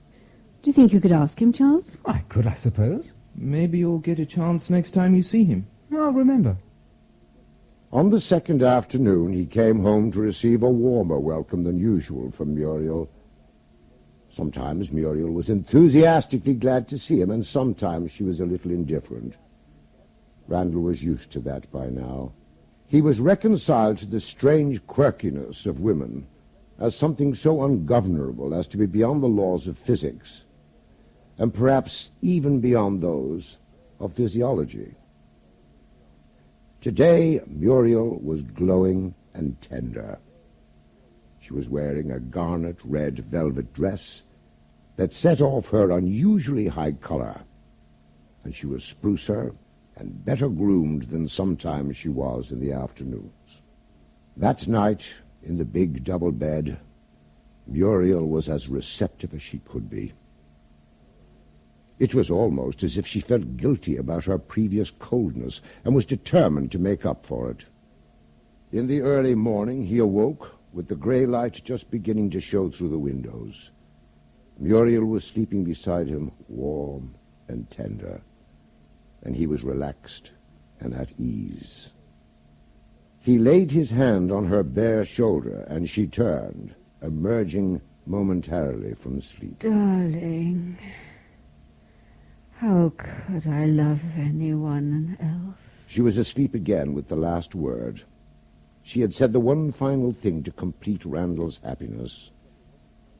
It may have been the touch of her shoulder that reminded Randall of the feel of her velvet dress. As he lay there in the faint light, his drowsiness suddenly ended, and he was wide awake. Not wide awake and sweating, as he was when he woke from dreams of men buried under a pile of sandbags after a direct hit on the trench, but wide awake and breathing quietly and regularly, even smiling. The problem was solved. Practical tests would be necessary, he realized, but he need never worry again about smooth and wrinkled peas. Muriel might have been pleasantly surprised instead of taking it so much for granted. Are you sure he won't swindle you? Of course he won't, darling. He'll get his 20% all the same. 20%!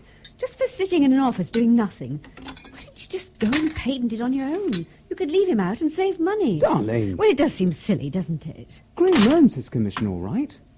He knows all about patents, and he fixes that up better than I could. I wouldn't know where to start. And he looks after the business side as well. I couldn't draw up a contract. I'd get swindled out of a lot more than 20% by everyone else, wouldn't I? I suppose so. Perhaps this is it.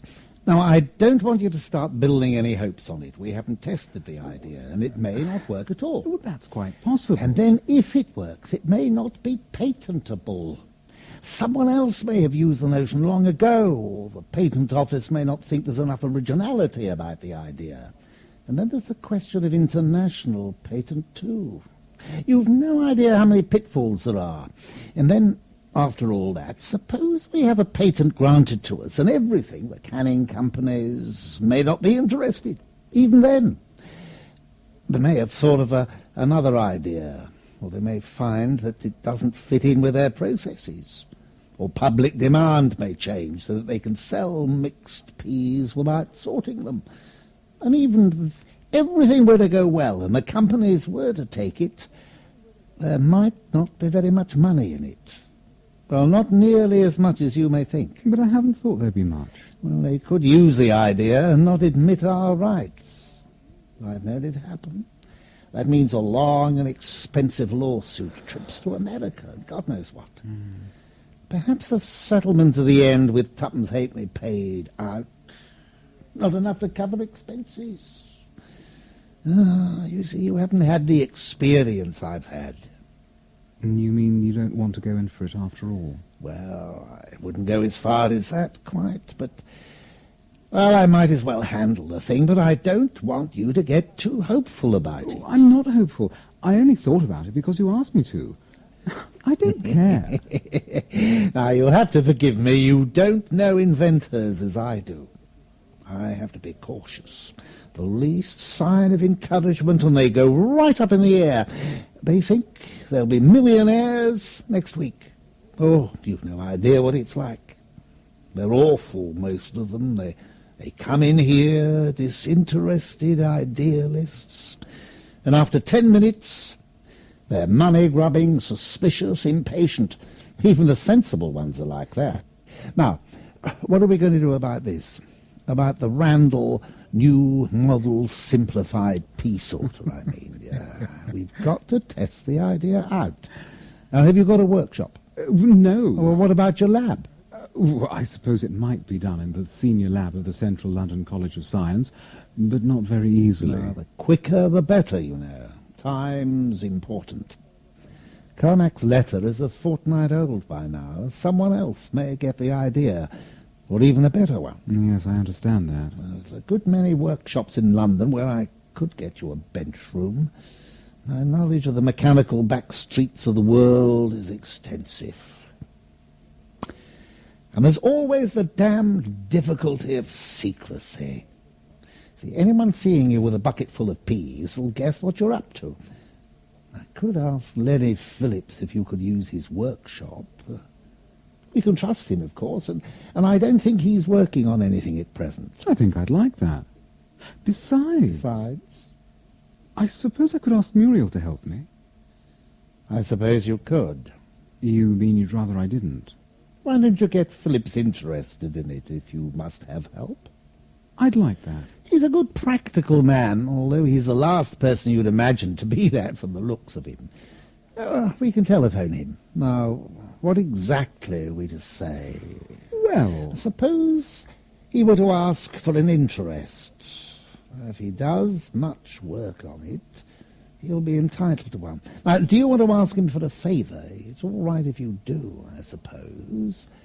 Or do you want to make a business proposition of it? Why not give him an interest? Well, it's all one to me. I'll draw the same commission in either case. It'll be money out of your pocket, though. It doesn't strike me as a bad idea for all that. The Randall Phillips pea sorter and the Phillips Randall flare. Two money makers. Last time it was his main idea, and he had 2/3, and you had 1/3. 2/3 to you this time, and 1/3 to him. That sounds all right to me. Miss Ebersham could type a collaboration agreement in 10 minutes. And I could find out whether Phillips is agreeable, shall I? Yes, please.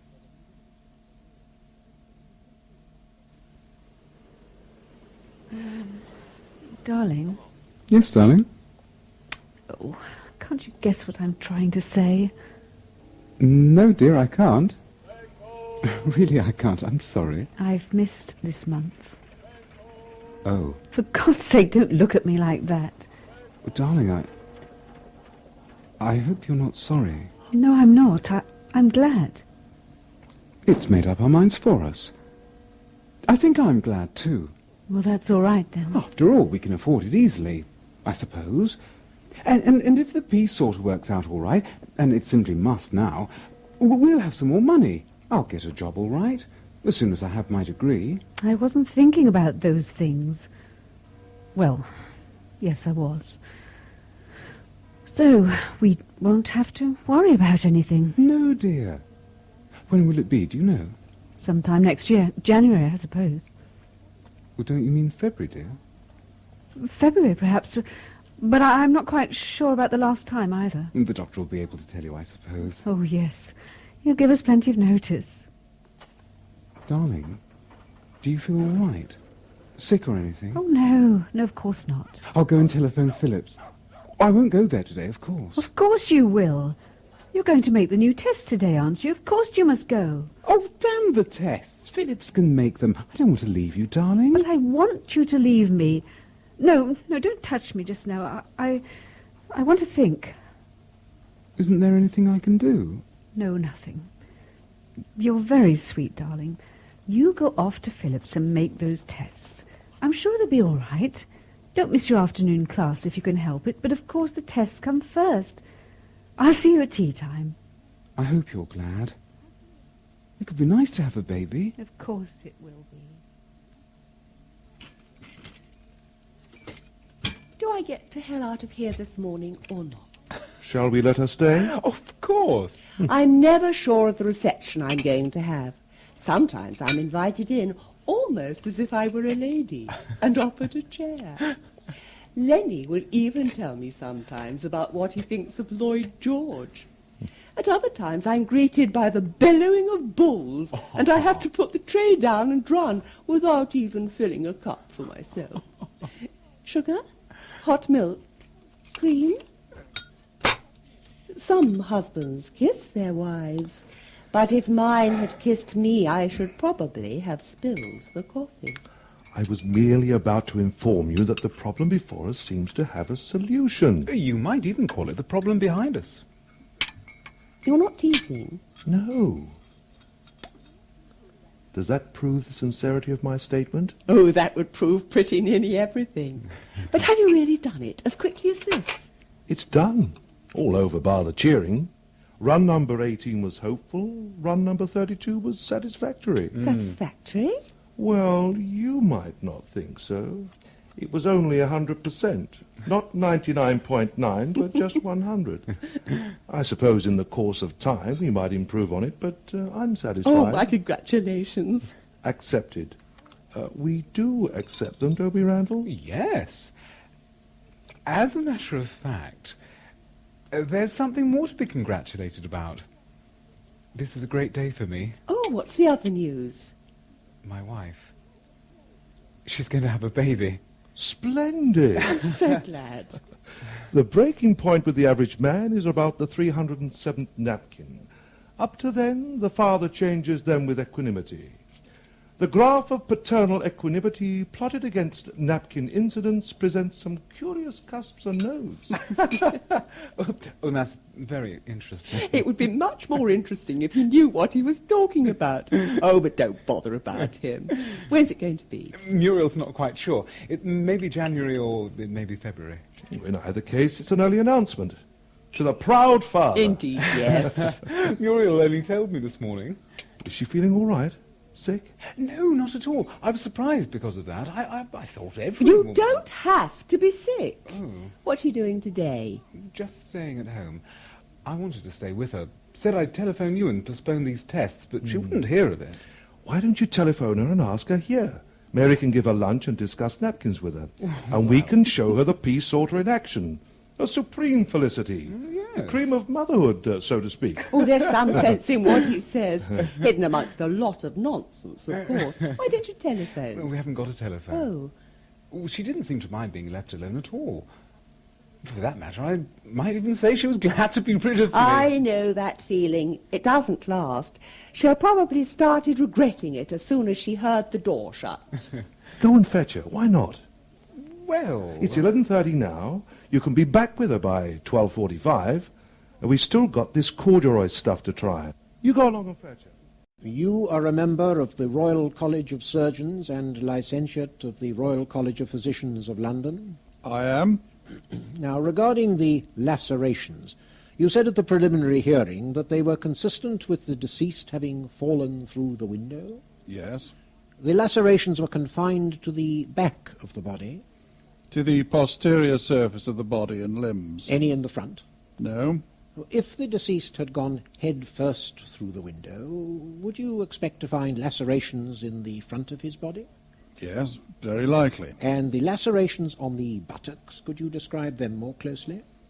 There were 5 in number, 3 on the left buttock and 2 on the right. They were made from above downwards and were considerably deeper at the lower ends than at the upper ends. So, assuming the deceased fell backwards through the window, it appears that he dragged his buttocks over the point of glass in the lower edge of the frame? Yes. Well, that is more consistent with a man staggering back against the window and overbalancing through it than with a man violently hurled against the window. I wouldn't like to swear to that. But otherwise, would you not expect to find lacerations in the upper part of the trunk and not in the lower part? I suppose that might be the case. Thank you. Now, just one more point. You heard the evidence given about the height of this window from the ground. I know it's a little over 10 feet. Would you normally expect a fall from a height of 10 feet to be fatal? No, not unless... Not unless the victim happened to fall in just this way, vertically onto the top of his head? I suppose so. Can you give us any idea of the chances against a fall in that one particular attitude? I think it would be unlikely. Of course, the deceased... And otherwise the deceased might have escaped with minor injuries. He might have concussion. Minor injuries? Well, yes. You might call them minor injuries. Thank you. Your husband's return was quite unexpected, Mrs. Randall?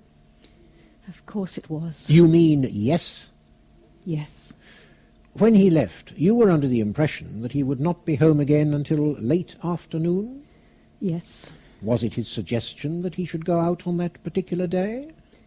He went out every day, of course. And on this day? He had a date to go and see Mr. Phillips about his invention. Now, please, will you answer my question? Was it his suggestion that he should go out for the day? I don't know what you mean. Oh, very well. Let's put it another way. Did your husband suggest staying at home on this particular occasion? He may have done. You mean yes? I suppose so. You mean yes? Yes, then. But it would have been exceptional if he had not gone out? On a weekday, yes. So this was an exceptional occasion? I suppose so, yes. Can you tell us why? No.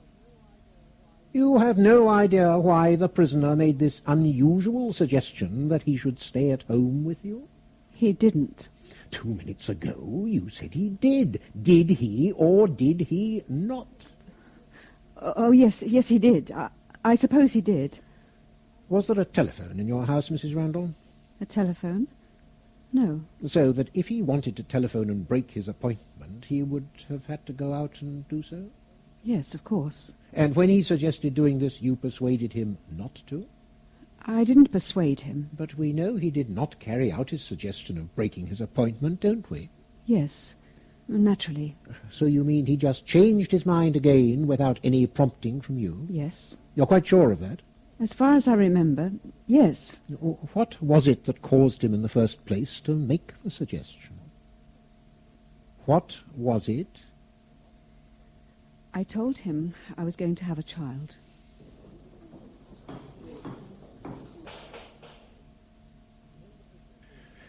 When the prisoner came into the bedroom, was he armed?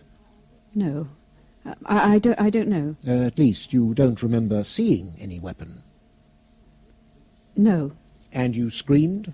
Yes. May we take it then that you were startled rather than frightened? I was frightened. What did the deceased do? The deceased? Oh, he jumped up. And stood by the window? Yes, I suppose so. Your eyes were shut, or you covered them so you didn't see what he was doing? Yes, that's true. We don't doubt that it's true. But of course you heard what was going on. Yes. You heard the deceased say, "Keep back," and then you heard the window smash, and then nothing more, so you opened your eyes? Yes. There is evidence that at this time a dressing-table ornament was thrown with considerable force and smashed against the wall. You have not mentioned this in your evidence. Did you not hear it? I expect I did. But you can't remember just when it happened? No. It was a time of great confusion, of course, and when you opened your eyes, the prisoner was standing close by the window? Yes. And you got up and ran out of the room? Yes. He said... You could still see that he had no weapon? Yes. He had nothing in his hands? No, I suppose not. You took refuge downstairs. The prisoner did not come downstairs after you? Not then. We know that you had time to put on his trench coat, which hung in the hall downstairs, also that he spoke to someone through the window. Do you agree that he did not pursue you downstairs? I suppose so. Had you quarrelled much with your husband before this incident? A little. Only a little. You had never quarrelled with your husband about other men? No, of course not. You were careful never to give him any cause for suspicion? Yes. So you are quite sure that he said, "Now I've got you," when he came into the room? Well, yes. If he had no suspicion before, he wouldn't have said that. He might. Don't you think that if he had laid a trap for you, he would have come into the room with a weapon? Oh, I don't know. I don't know. You were startled or frightened, of course, at his entrance at that particular moment. Perhaps you just thought he said, "Now I've got you," because that might be a natural thing for him to say? Oh, perhaps. Thank you, Mrs. Randall. What is your occupation, Mr. Randall? I'm a science student, an undergraduate of the University of London. On the morning of the 23rd, you had an appointment with Mr. Leonard Phillips. Yes. An appointment made 2 days previously. Yes. You kept that appointment? Yes. But you came home unexpectedly? Yes. Had you the least idea your wife was being unfaithful to you? No. You were utterly surprised by what you saw? Yes. Too surprised to speak? Yes. You said nothing at all? No. The witness box again. No formalities, no preliminaries this morning. Counsel for the prosecution standing up to ask him questions, robe and wig. Off to one side of him, Randall is aware of Burden's white face, tense and anxious. But beyond these two, he is aware of no one else in the court. Mr. Randall, when he got up from the bed and went to the window, was he wearing his artificial leg? No. Then how did he get to the window? He hopped. And he stood, balancing on one leg? He stood... He stood holding on to the end of the dressing table with his back against the window. He was some distance away from you? 2 or 3 yards, I think. 3 or 4. Try to be exact, if you please. It must have been 4 yards. You said you rushed at him. Why did you rush at him? I felt I was in danger from him. You felt you were in danger from a one-legged man 4 yards away? Yes.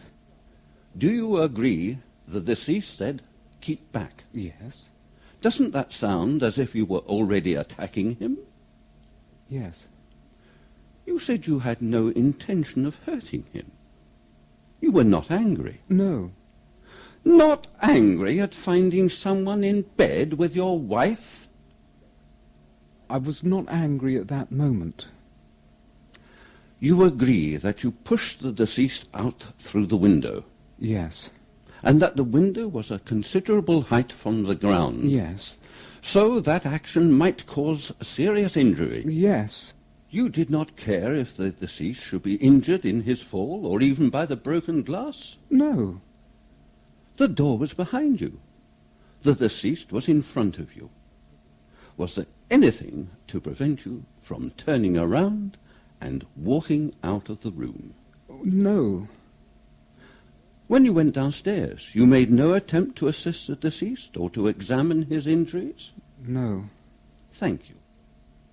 Members of the jury, the time is approaching when you will have to give your verdict. The prisoner had just been dealt the worst blow a man may receive in his life. He had just encountered, without warning, the clearest and most shocking proof that his wife was unfaithful to him. You will have noticed a direct contradiction between the evidence given by the prisoner and that given by his wife. I need not emphasize to intelligent people the importance of the point. Members of the jury, are you all agreed upon your verdict? We are. Do you find the prisoner Charles Lewis Randall guilty or not guilty? Not guilty. The prisoner is discharged.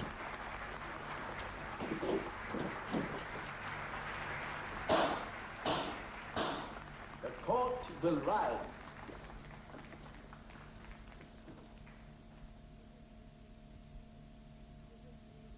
Yes, it'll take a year or two, I grant you. Only a year or two. People do forget. In a couple of years, you could ask anyone, practically, does the name Randall mean anything to you? And they'd say no. It's hard to believe that, judging by the state of things at present. One sensation's replaced by another. Today it's the Randall manslaughter case. Tomorrow it'll be the elephant murder or something, and the next day it'll be the cradle divorce case. Nobody bothers to remember about them afterwards. Really? Even with your friends it'll be like that. With your acquaintances, I mean. Perhaps someone will say, wasn't Randall mixed up in some lawsuit or other? And somebody else will say, I did hear something about it once. Can't remember what it was. It'll be all. Later on, there won't even be that. Are you taking any action about divorce? Oh, hell, I don't know. Well, you might consider taking all your medicine in one gulp. It can't be done. Burden says it'd take a year at least. You have to wait 6 months at present to get a hearing for divorce. That certainly makes a difference. You don't suppose I should ever want to marry again? People do, you know. Hmm. Well, it's Your business, of course. And if you don't, you don't. Are you back at the university yet? No. Pity. Well, I suppose it can't be helped. So you've no definite plans? No. I could make a suggestion. Oh, I'm afraid of butting into your affairs. I'd like to hear any suggestion. You're not butting in. Well... Well? Has the idea of America ever crossed your mind? America? Good God, no. Have you ever known any Americans? No, I can't really say that I have. Well, you'd like Americans if you ever came to know them. Perhaps I would. Business is dull over there at the present, but they're heading for a boom.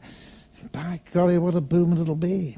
As soon as their election's over, things will start to move. Yes. You'll get a job all right in America. Karnak would help, I'm sure. Those pea-packing people in California would be interested. A job in America? Well, and at present you can still get into America, all right.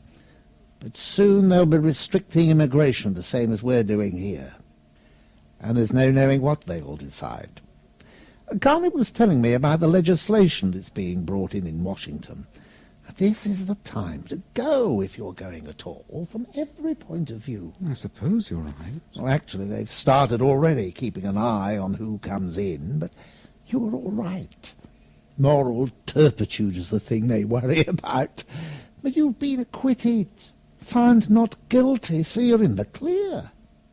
You're an able-bodied man and can read and write and are not likely to become dependent upon charity. They'll let you in if you decide to go. You know, there's something in that idea. I think you can take it as absolutely certain that not a soul in the United States has ever heard of the Randall case. Do you really mean that? Yes. They have their own scandals there. It's a big place. It's quite possible for a really juicy murder in the East not to get a single line in the West. Nobody will ever have heard of you except the people who know of you as a promising young inventor. You could drop the Charles and call yourself C. Lewis Randall if you want to. But it's a matter of taste. It's not really necessary. You think Karnak would help me to find a job? Oh, I'm sure. In Randall's pocket is a letter. There is no real reason for him to think about it now. Or perhaps there is. He has shown it to no one. His mother gave it to him when the postman brought it, and followed him with her eyes when he went away to read it privately. And since then has looked at him questioningly, without venturing to ask what it was that Muriel had written to him. The letter is still in his pocket, like a cancer in his breast. You never were any good. You were only just a kid always. That day you were demobbed and met me off the tram. I thought so as soon as I saw you. I thought you looked awful. I was used to a real man like Harry, not a kid like you in cheap clothes. You didn't ever grow up either. You went to your classes and you read your books. You wouldn't have been any good as a husband to anybody. Dick was worth 10 of you, and I used to tell him so. You were always such a fool. You used to let anybody cheat you. I'm glad to be free of you. And I hope you'll be like Dick and never get a job after what has happened. You might just as well have gone to prison, and I hope the time will soon come when you wish you had.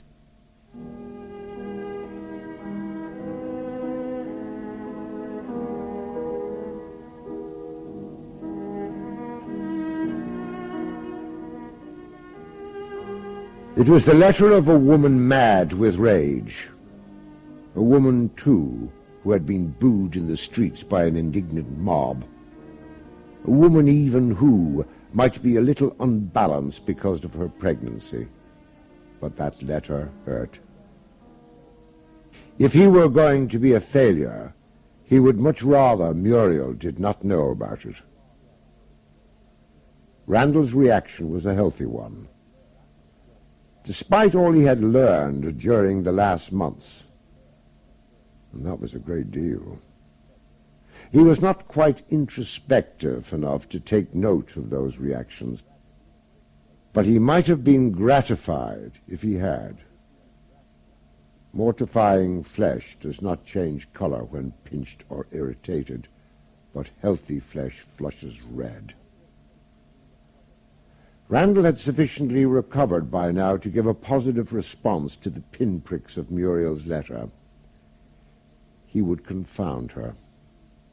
The simplest way would be to make a fortune, to become a towering success. There seemed to be a small enough chance of that, but he could estimate the chances against it happening in England better than he could the chances against it in America. And by George, Muriel had always wanted to travel, to see foreign countries. He had laughed at her when they had discussed it, and said that his trips to the continent in 1917 and 1918 had cured him of any desire for foreign travel.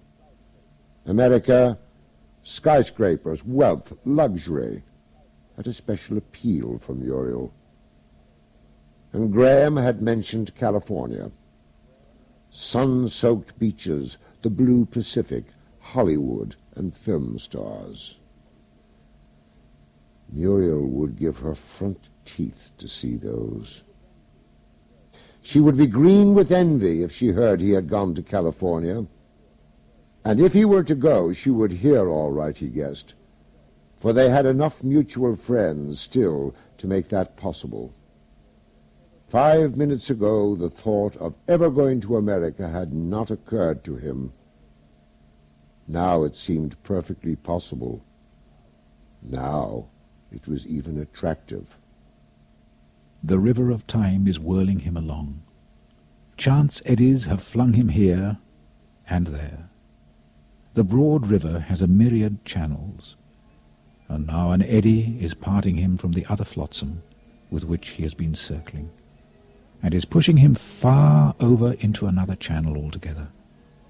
There he might circle, there he might come into contact with other flotsam, but always he will be hurried along, down the smooth reaches, over the cataracts, until at last he will be cast ashore, and the river will go along without him.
the possibility of being killed.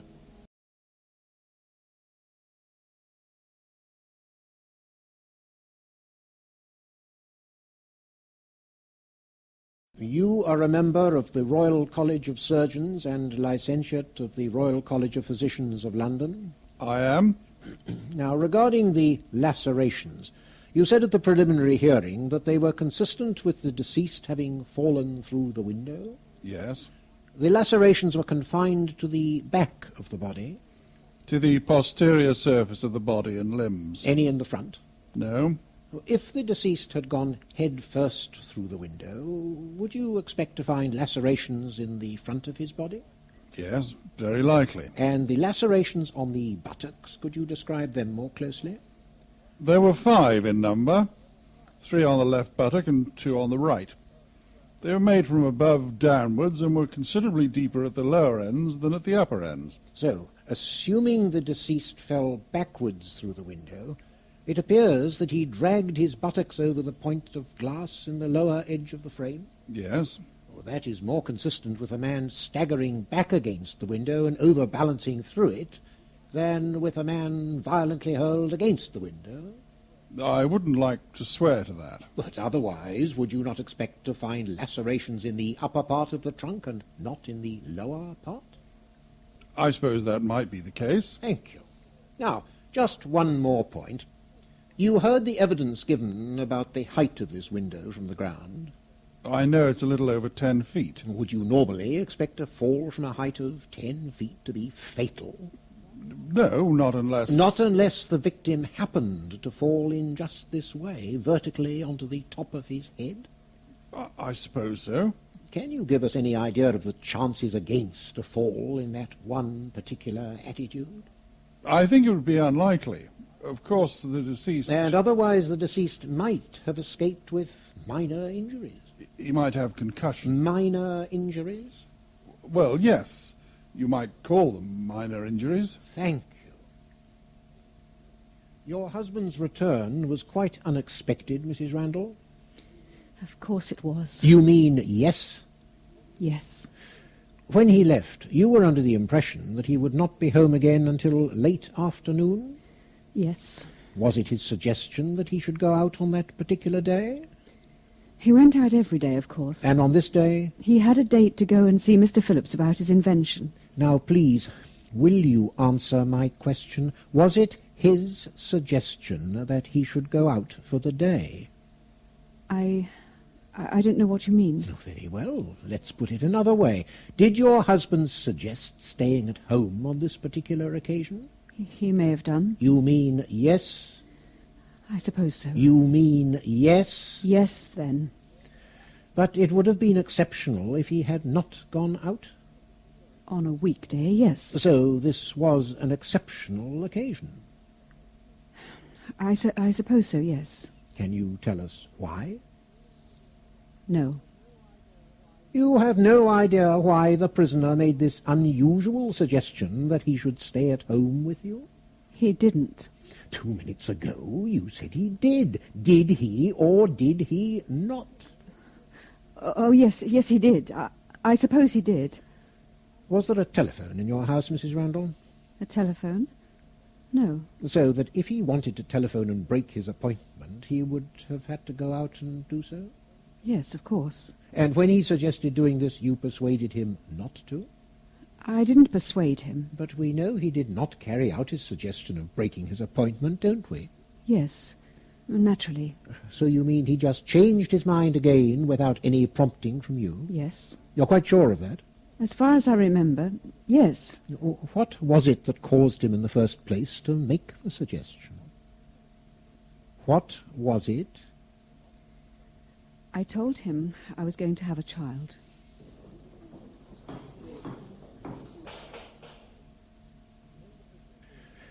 When the prisoner came into the bedroom, was he armed? No. I don't know. At least you don't remember seeing any weapon? No. And you screamed? Yes. May we take it then that you were startled rather than frightened? I was frightened. What did the deceased do? The deceased? Oh, he jumped up. and stood by the window? Yes, I suppose so. Your eyes were shut, or you covered them so you didn't see what he was doing? Yes, that's true. We don't doubt that it's true. But of course you heard what was going on. Yes. You heard the deceased say, "Keep back," and then you heard the window smash, and then nothing more, so you opened your eyes? Yes. There is evidence that at this time a dressing-table ornament was thrown with considerable force and smashed against the wall. You have not mentioned this in your evidence. Did you not hear it? I expect I did. But you can't remember just when it happened. No. It was a time of great confusion, of course, and when you opened your eyes, the prisoner was standing close by the window? Yes. And you got up and ran out of the room? Yes. He said... You could still see that he had no weapon? Yes. He had nothing in his hands? No, I suppose not. You took refuge downstairs. The prisoner did not come downstairs after you? Not then. We know that you had time to put on his trench coat, which hung in the hall downstairs, also that he spoke to someone through the window. Do you agree that he did not pursue you downstairs? I suppose so. Had you quarrelled much with your husband before this incident? A little. Only a little. You had never quarrelled with your husband about other men? No, of course not. You were careful never to give him any cause for suspicion? Yes. So you are quite sure that he said, "Now I've got you," when he came into the room? Well, yes. If he had no suspicion before, he wouldn't have said that. He might. Don't you think that if he had laid a trap for you, he would have come into the room with a weapon? Oh, I don't know. I don't know. You were startled or frightened, of course, at his entrance at that particular moment. Perhaps you just thought he said, "Now I've got you," because that might be a natural thing for him to say? Oh, perhaps. Thank you, Mrs. Randall. What is your occupation, Mr. Randall? I'm a science student, an undergraduate of the University of London. On the morning of the 23rd, you had an appointment with Mr. Leonard Phillips. Yes. An appointment made 2 days previously. Yes. You kept that appointment? Yes. But you came home unexpectedly? Yes. Had you the least idea your wife was being unfaithful to you? No. You were utterly surprised by what you saw? Yes. Too surprised to speak? Yes. You said nothing at all? No.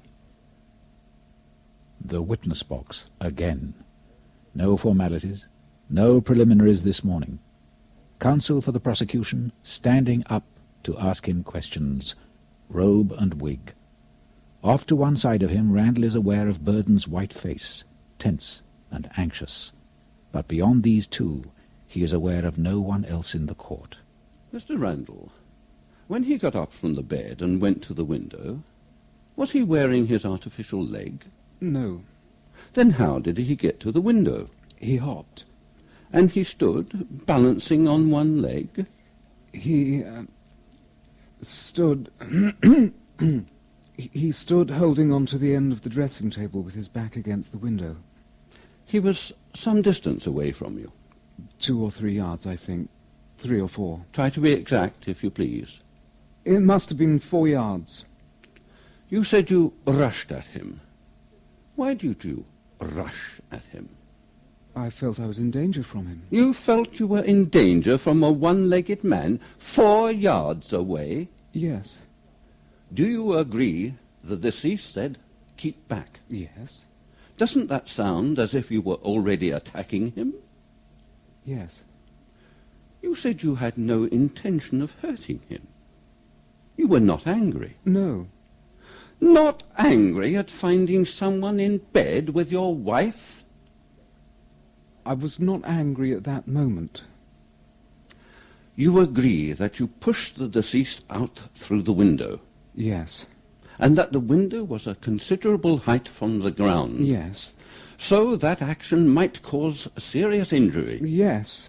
You did not care if the deceased should be injured in his fall, or even by the broken glass? No. The door was behind you. The deceased was in front of you. Was there anything to prevent you from turning around and walking out of the room? No.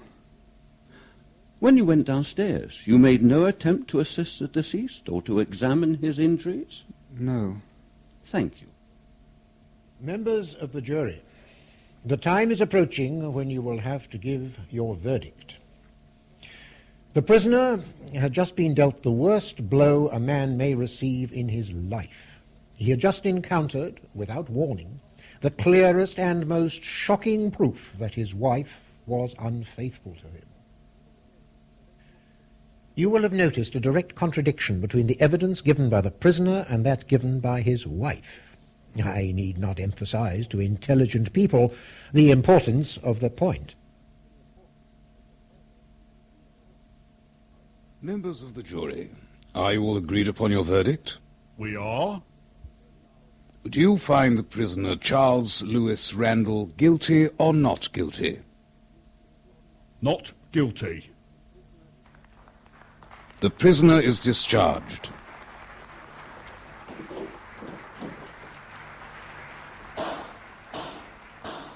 The court will rise.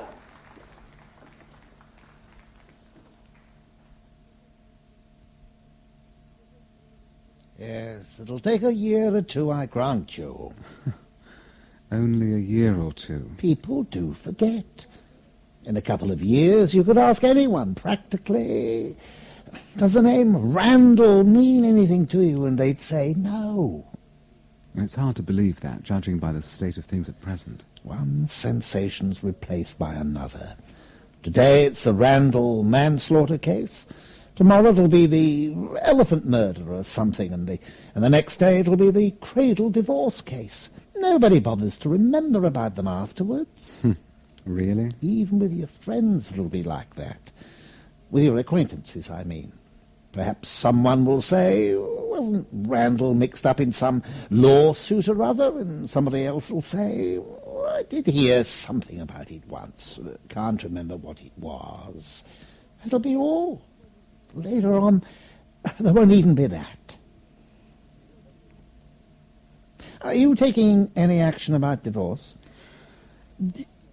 Oh, hell, I don't know. Well, you might consider taking all your medicine in one gulp. It can't be done. Burton says it'd take a year at least. You have to wait 6 months at present to get a hearing for divorce. That certainly makes a difference.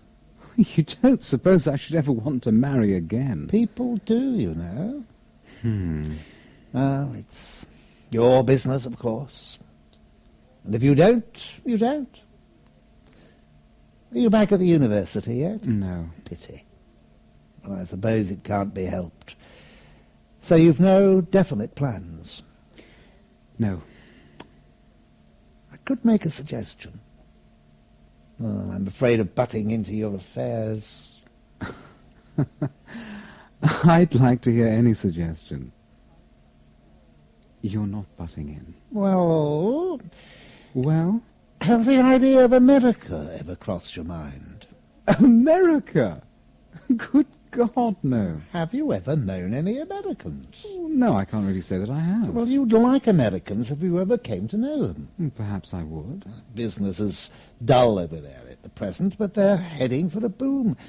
By golly, what a boom it'll be. As soon as their election's over, things will start to move. Yes. You'll get a job all right in America. Karnak would help, I'm sure. Those pea-packing people in California would be interested. A job in America? Well, and at present you can still get into America, all right. But soon they'll be restricting immigration the same as we're doing here. And there's no knowing what they will decide. Karnak was telling me about the legislation that's being brought in Washington. This is the time to go, if you're going at all, from every point of view. I suppose you're right. Well, actually, they've started already, keeping an eye on who comes in, but you're all right. Moral turpitude is the thing they worry about. But you've been acquitted, found not guilty, so you're in the clear. You're an able-bodied man and can read and write and are not likely to become dependent upon charity. They'll let you in if you decide to go. You know, there's something in that idea. I think you can take it as absolutely certain that not a soul in the United States has ever heard of the Randall case. Do you really mean that? Yes. They have their own scandals there. It's a big place. It's quite possible for a really juicy murder in the East not to get a single line in the West. Nobody will ever have heard of you except the people who know of you as a promising young inventor. You could drop the Charles and call yourself C. Lewis Randall if you want to. But it's a matter of taste. It's not really necessary. You think Karnak would help me to find a job? Oh, I'm sure. In Randall's pocket is a letter. There is no real reason for him to think about it now. Or perhaps there is. He has shown it to no one. His mother gave it to him when the postman brought it, and followed him with her eyes when he went away to read it privately. And since then has looked at him questioningly, without venturing to ask what it was that Muriel had written to him. The letter is still in his pocket, like a cancer in his breast. You never were any good. You were only just a kid always. That day you were demobbed and met me off the tram. I thought so as soon as I saw you. I thought you looked awful. I was used to a real man like Harry, not a kid like you in cheap clothes. You didn't never grow up either. You went to your classes and you read your books. You wouldn't have been any good as a husband to anybody. Dick was worth 10 of you, and I used to tell him so. You were always such a fool. You used to let anybody cheat you. I'm glad to be free of you. And I hope you'll be like Dick and never get a job after what has happened. You might just as well have gone to prison, and I hope the time will soon come when you wish you had.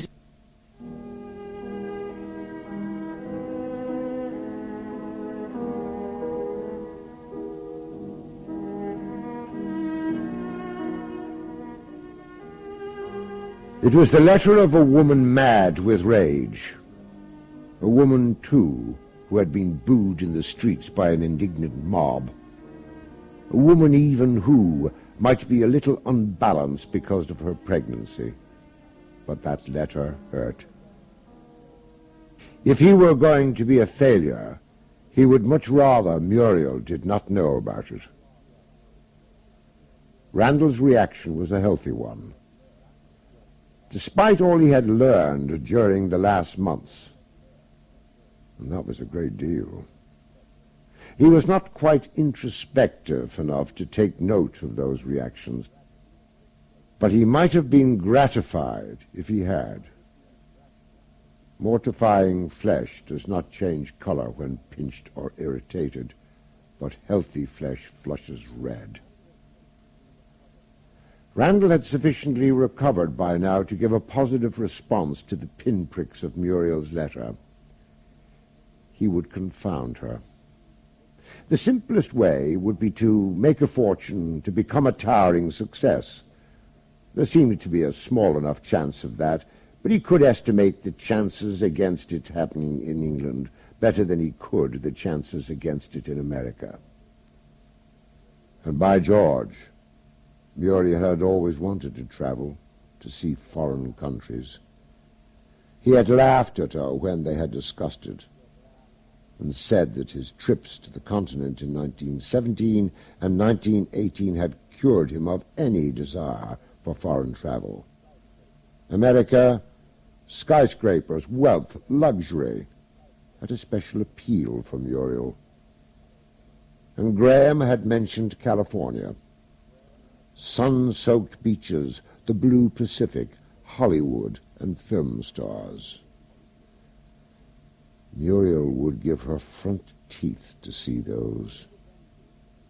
She would be green with envy if she heard he had gone to California. And if he were to go, she would hear all right, he guessed, for they had enough mutual friends still to make that possible.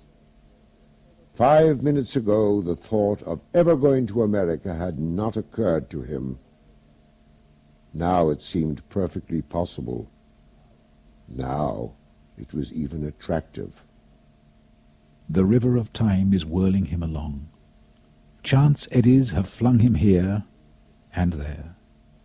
The broad river has a myriad channels, and now an eddy is parting him from the other flotsam with which he has been circling, and is pushing him far over into another channel altogether.